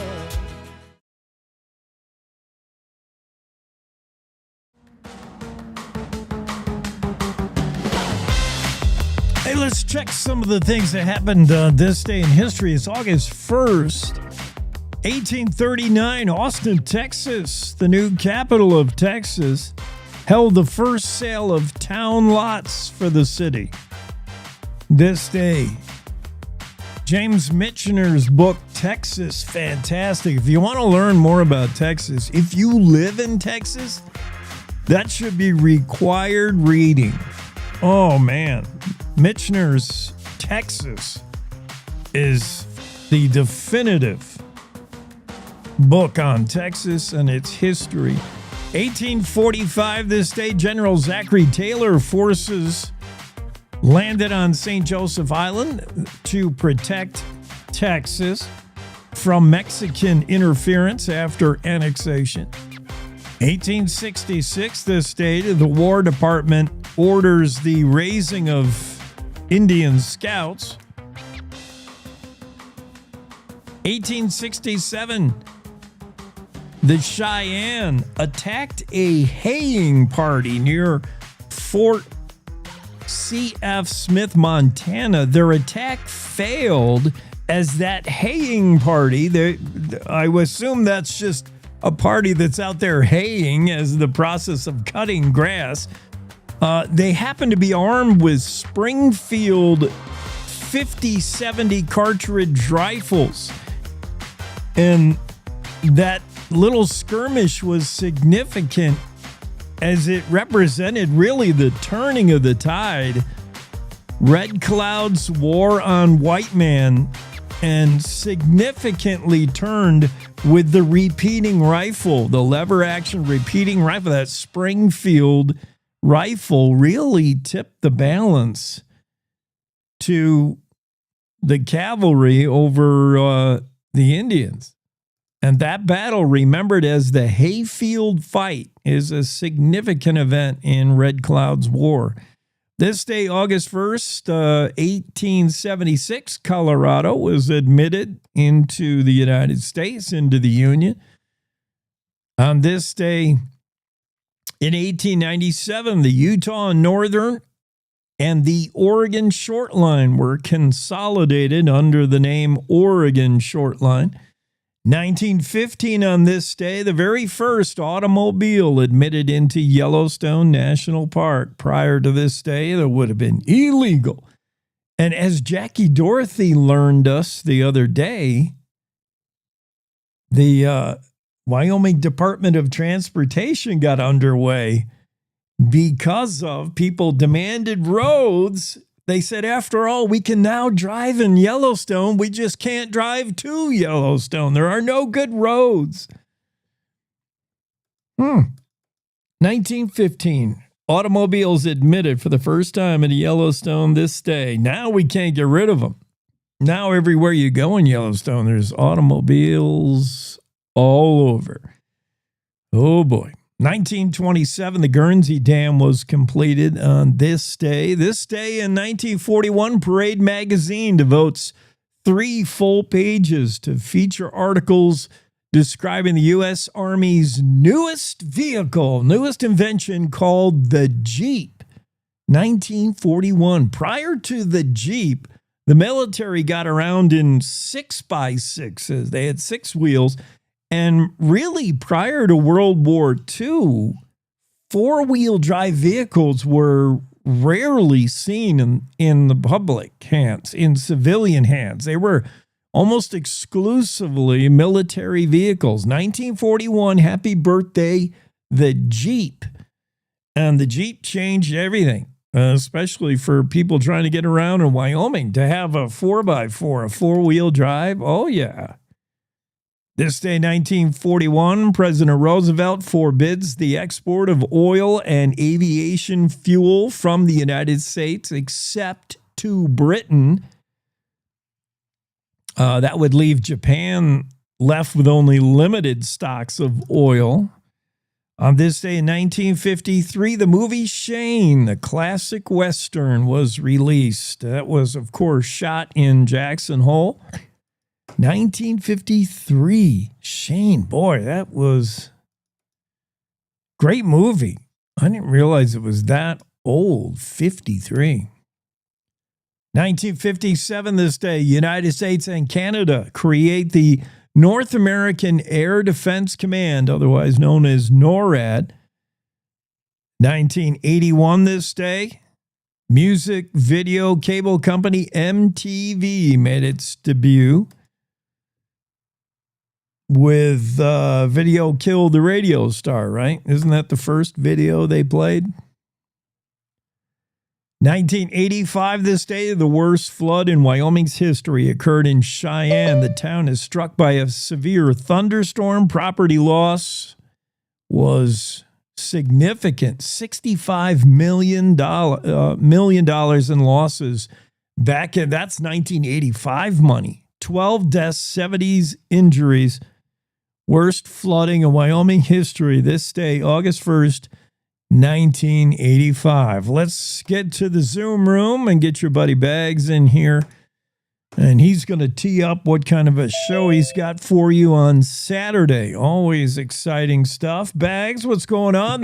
Hey, how are you, pal? Good. I'm just trying to figure out who my new team is now. The New York Yankees, they had so many moves at the trade deadline. Picked up a couple of your old Rockies.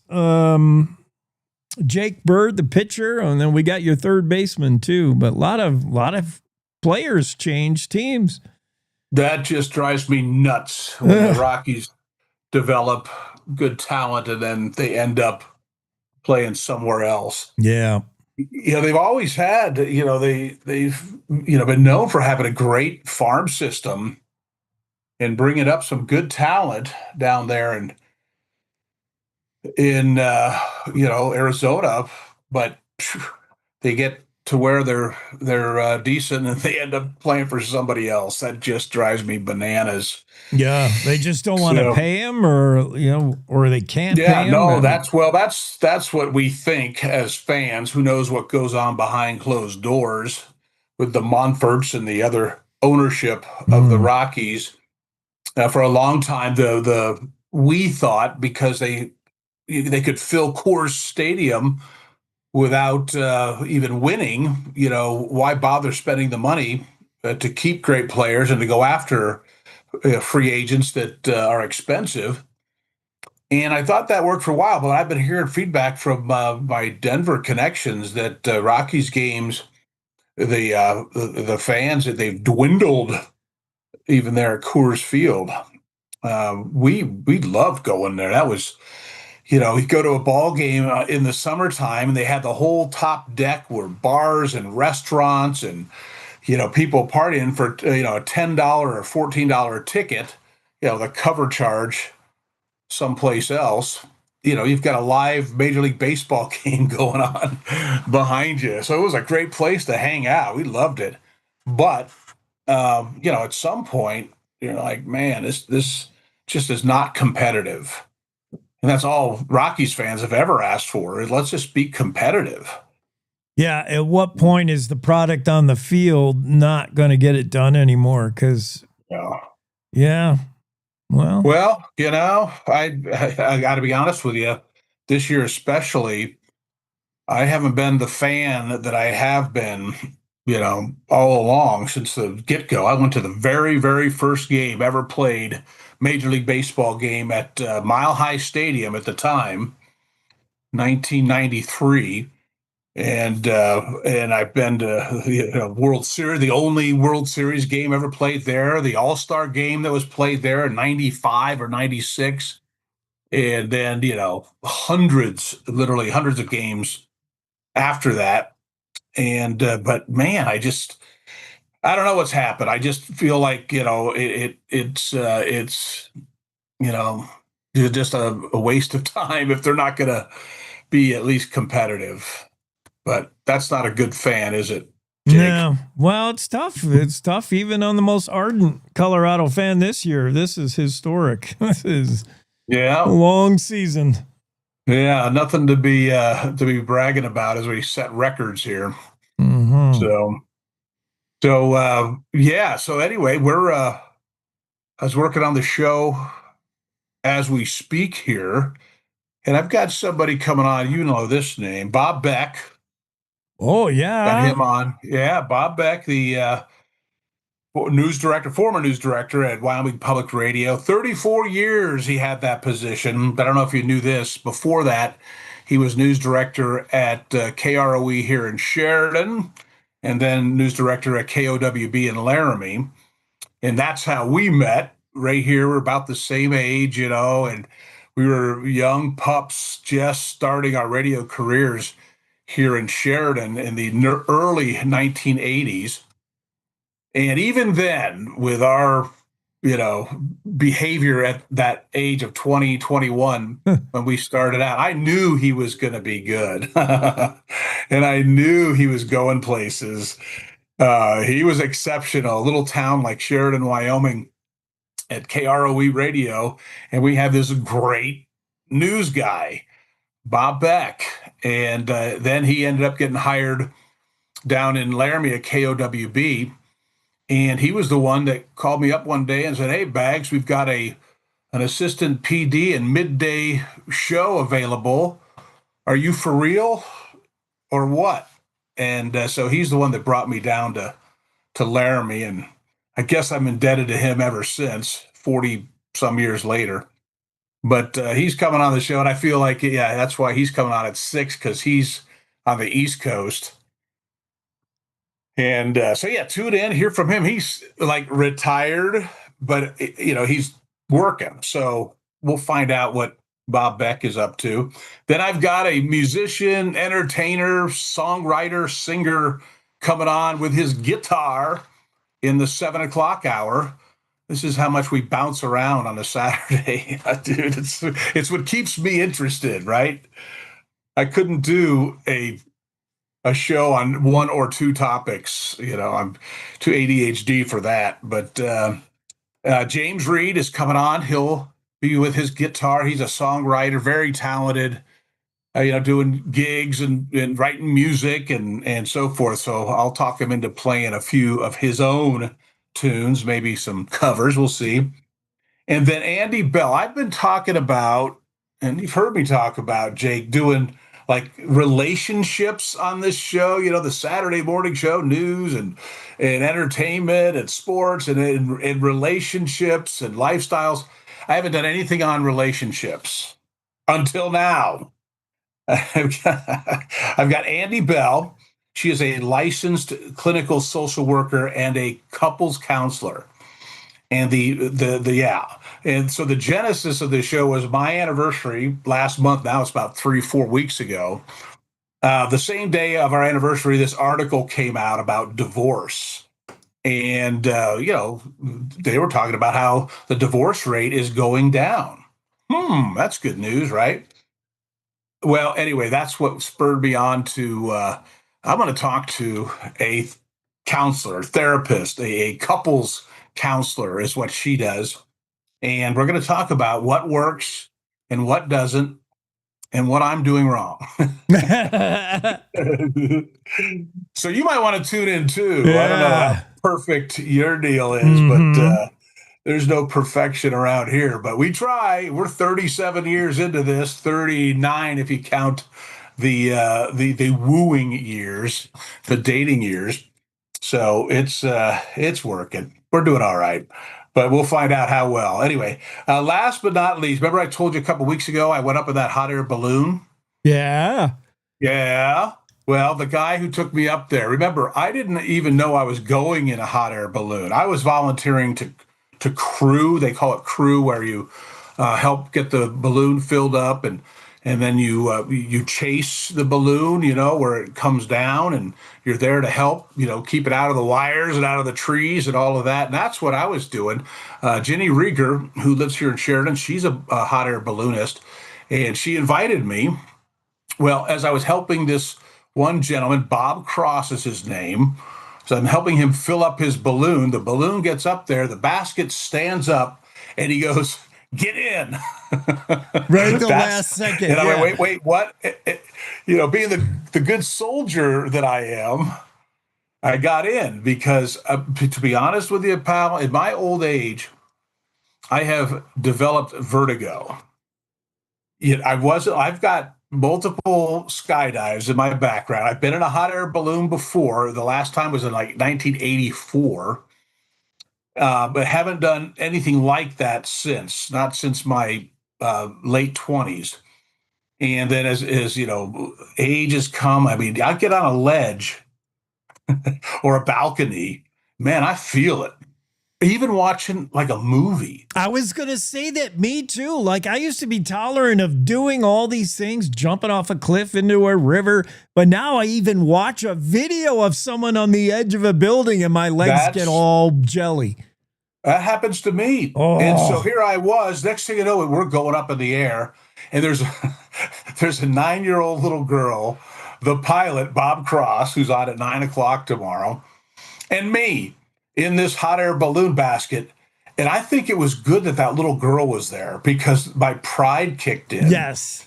And I was like, oh, yeah, we're good. It's all good. Yeah. This is, hey, who's having fun?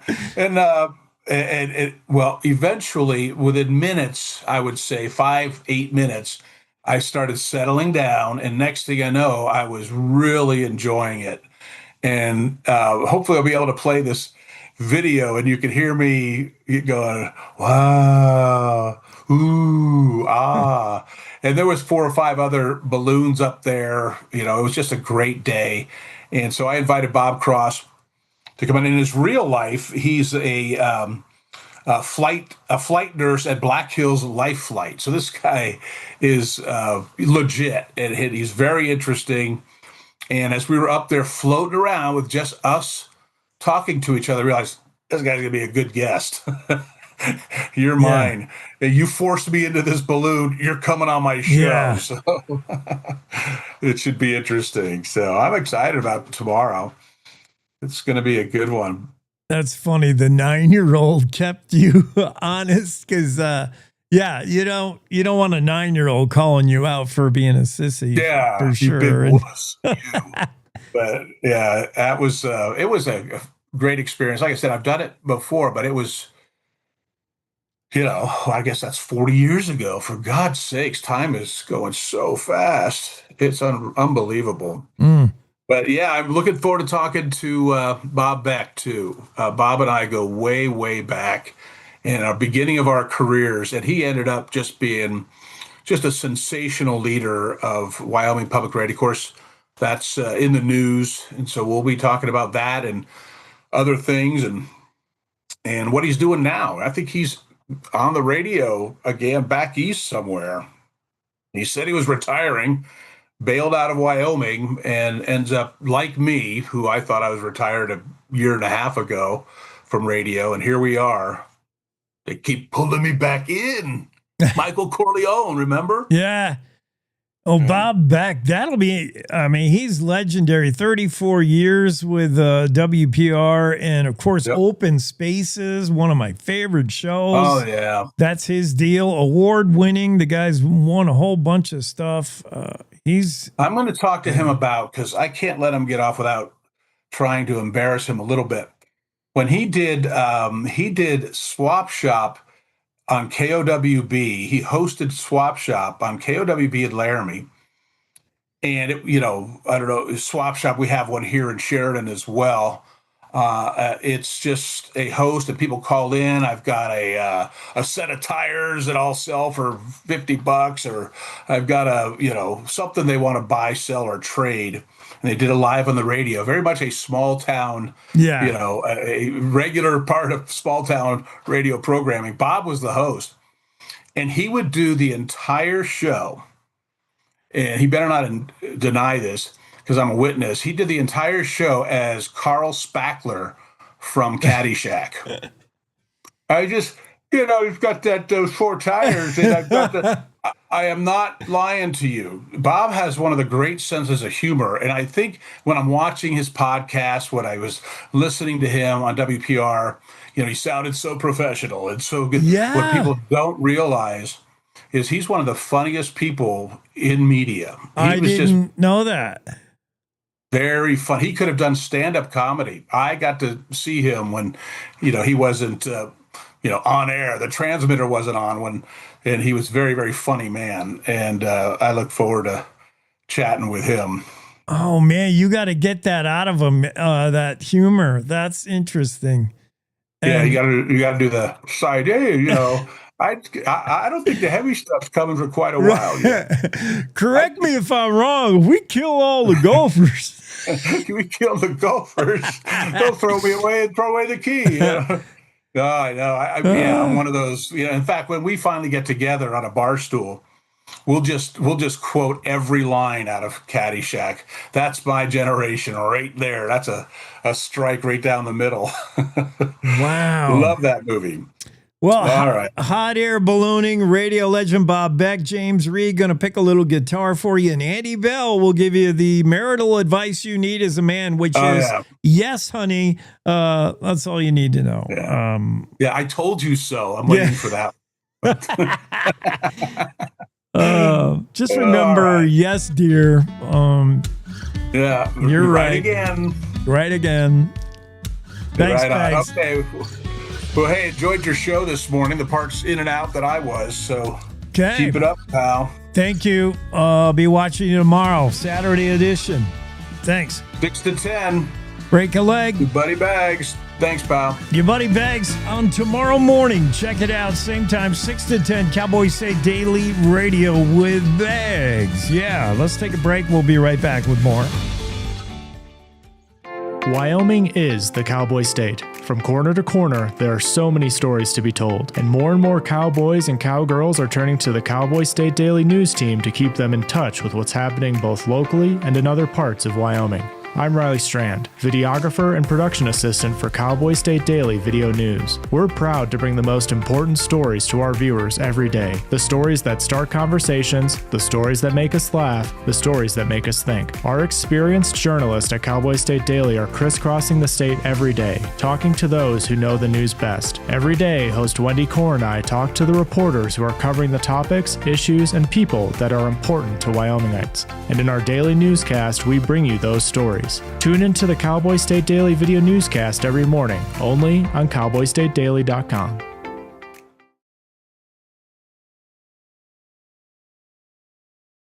You're listening to the Cowboy State Daily Radio Network.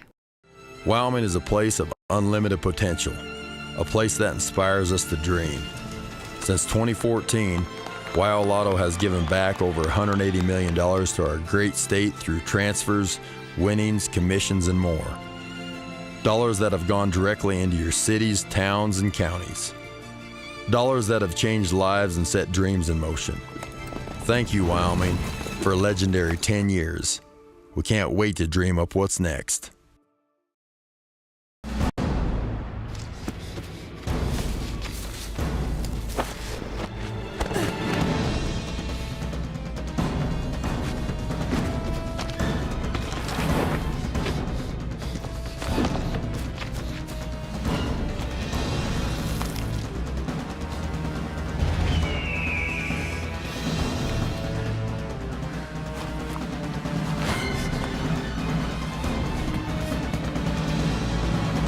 Even the mighty might not see it coming.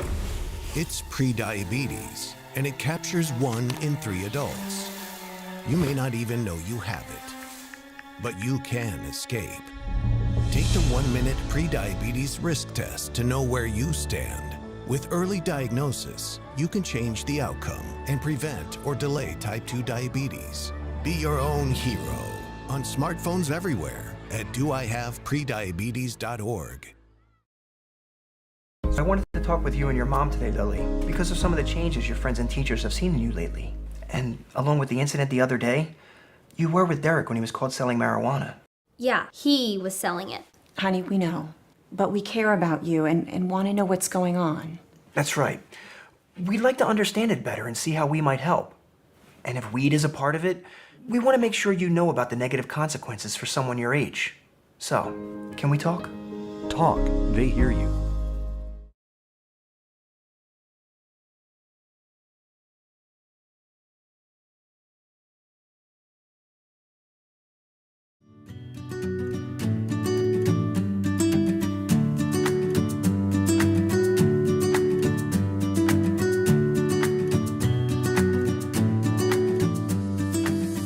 Cowboy State Daily Show making a run for the finish line here on a Friday.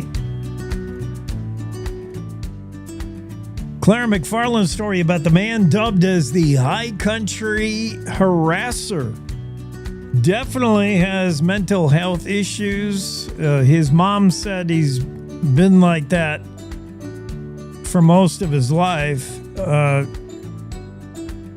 She took issue with the whole moniker high country harasser, but she does agree her son, when off meds, could pose a danger to others and himself.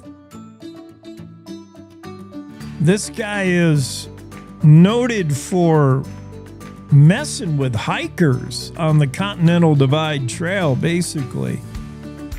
This guy is Nicholas Sampson, 36-year-old, nicknamed Cottonmouth. I don't know how or why he got the nickname, but he's been dealing with a lifetime of schizophrenia and paranoid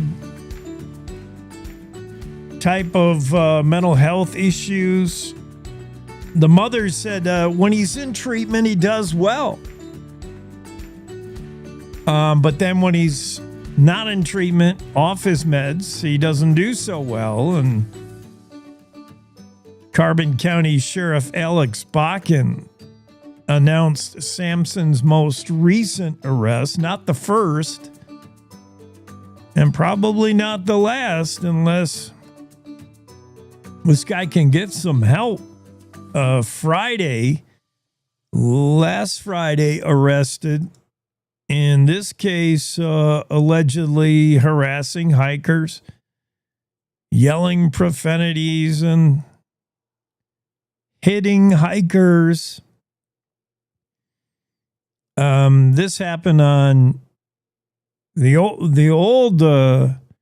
of the old reports, July 19th, 2024. A hiker contacted Sublette County Sheriff's Office to report a transient on foot approached him, yelling curse words. That was in the Pinedale area, and that was Sampson back then.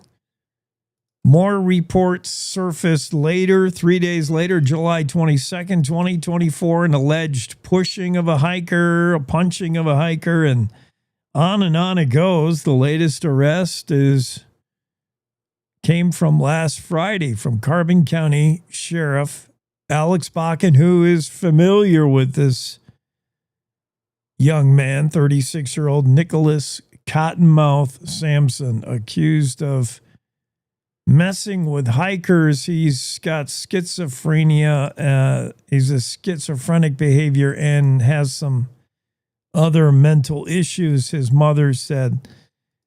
And the problem is, his problem is with him and a lot of people is they have mental issues that are cause enough to get them on meds, get them help, But then they get to a point where they're helped enough by medication and by counseling and other treatment that they don't need to be locked up. They don't need to be removed from the public.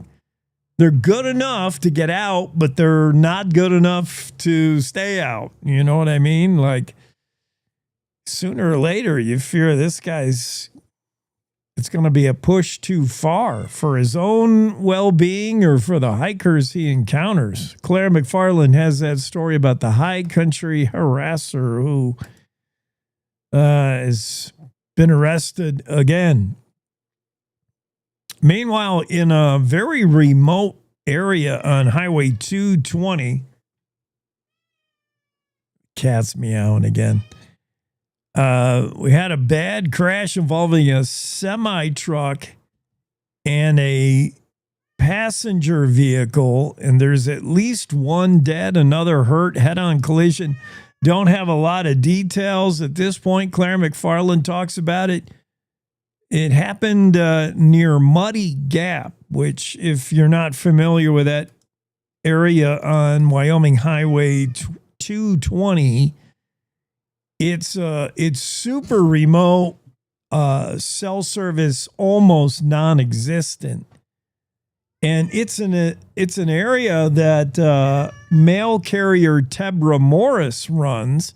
Tebra was in a story of mine that I wrote quite a while ago about being the loneliest mail carrier. Her mail route takes her through Muddy Gap on Highway 220, and she talked about just being hours of driving between mailboxes. Like, there's not much out there. I've driven that highway, and boy, you could break down, and depending on the time of day or time of season, what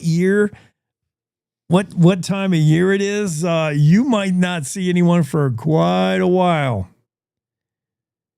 Dan Langley is a cross-country commercial truck driver. He was among those first on the scene in the aftermath of what he was sure was a head-on collision. He described it to Claire McFarland. It happened about 7 o'clock at night on Wednesday night. One dead. We don't, the next of kin have not been notified, so we don't have IDs on anyone. Dan did say, look, first of all, it was hailing. He said there was like 4 inches of hail on the ground before I got there. Conditions were not great. It had rained all day in the Muddy Gap area. And by the time he came up upon the scene, there were 4 other vehicles off to the side, flashing their lights, telling him, slow down, stop. He's got a CB radio. He said he heard nothing over the CB, so he decided to drive on a little ways where he knew from experience he could get some kind of a cell signal, and he made the 911 call. Well, it just shows you some of the highways in Wyoming, some of the areas like Muddy Gap can just be so remote that a bad accident can happen, and it could take a little bit of while before anybody even knows it happened, much less get first responders to you.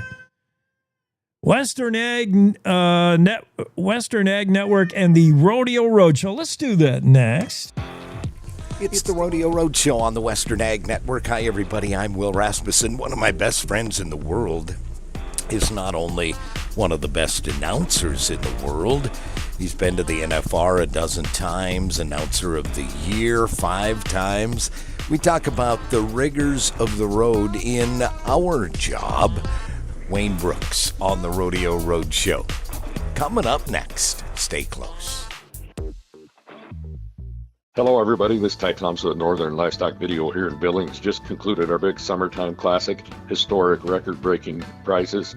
Our next sale is the early fall preview that comes up August 18th and 19th. That consignment deadline is fast approaching, Friday, August the 1st. So if you do have cattle you'd like to market, give us a call at 866-616-5035. That's the Northern Livestock Video early fall preview consignment deadline, Friday, August 1st. Go to northernlivestockvideo.com. Good news, beef producers. Consumers' opinions and preferences on beef are becoming more transparent month after month. Your checkoff dollar supports state-of-the-art research that taps into thousands of consumers' eating habits every month to track modern trends in meat demand and other proteins. With this knowledge, the Beef Checkoff can invest your dollars more wisely in future projects, empower the industry, and strengthen beef's place in the market. Get the full story at yourdollardoes.com. Funded by the Beef Checkoff. You know, we talk about how lucky we are, and there is no doubt about that. And how we love our job, and how so many people in this world don't like what they do.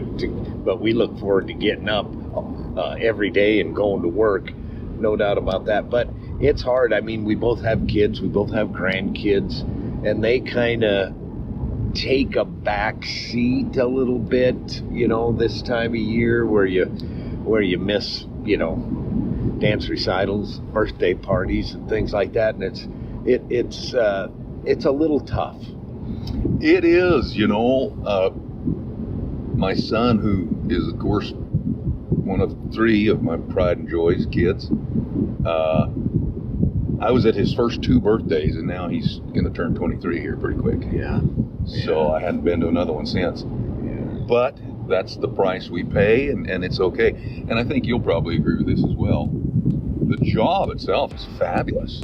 The travel will kick you in the behind. Yeah. My good friend Wayne Brooks on the Rodeo Road Show. I know he's getting anxious to get home and get in a day or 2 of fishing. As a matter of fact, his home in Lampasas, Texas.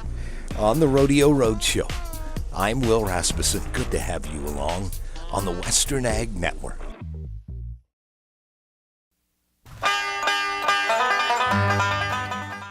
It's getting hotter, and so Game and Fish is urging anglers to adjust their practices for fish safety. That's next on the Wyoming Outdoorsman. I'm Ray Hagan. Due to summer temperatures rising across Wyoming, the Wyoming Game and Fish is asking anglers to adjust fishing practices during the state's hottest stretch of summer.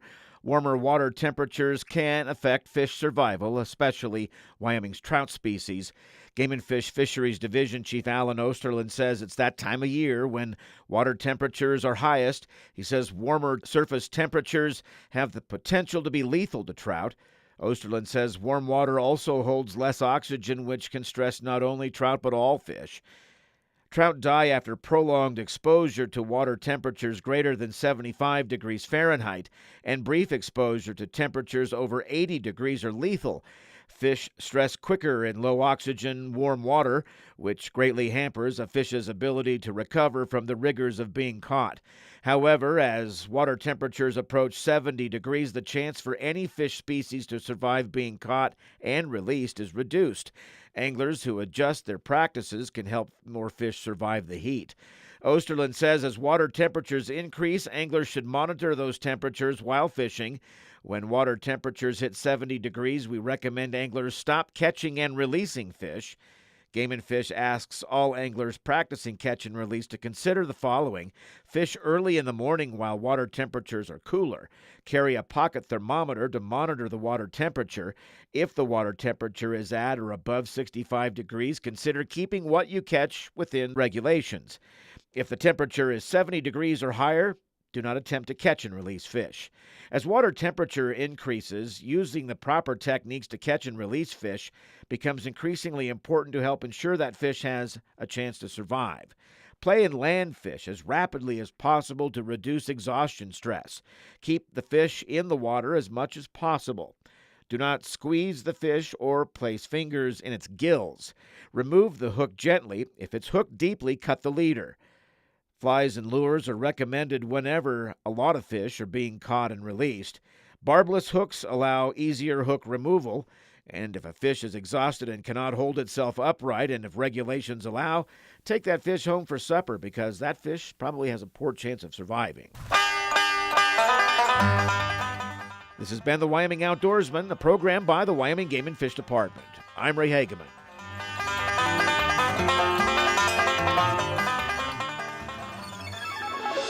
This is the Cowboy State Daily Morning Show with Jake. This is, and we got to wrap things up for a Finally Friday with these notes. A few very common historical facts we all assume were true, but are not. How about this? The Aztecs never referred to themselves as Aztecs. They called themselves Mexica. Aztec is something popularized later. So you wouldn't have seen back in the day an Aztec walking around saying, yeah, I'm just one of the Aztecs. Napoleon Bonaparte, known for, obviously there's the Napoleon complex, short man complex. Napoleon, I think we all know, he went on his warring spree because ultimately he was upset for being so short. He wasn't actually that short. He was probably about, historians believe, 5'6", 5'7", which at the time was average height for a man back then. Napoleon Bonaparte, maybe he wasn't really that short. Also, Salem witches burned at the stake. I mean, we all believe that happened, right? Actually, witches weren't burned at the stake as means of killing them. They were hung or beheaded or drowned, but they were burned later to make sure they were not able to come back and cast spells after their death.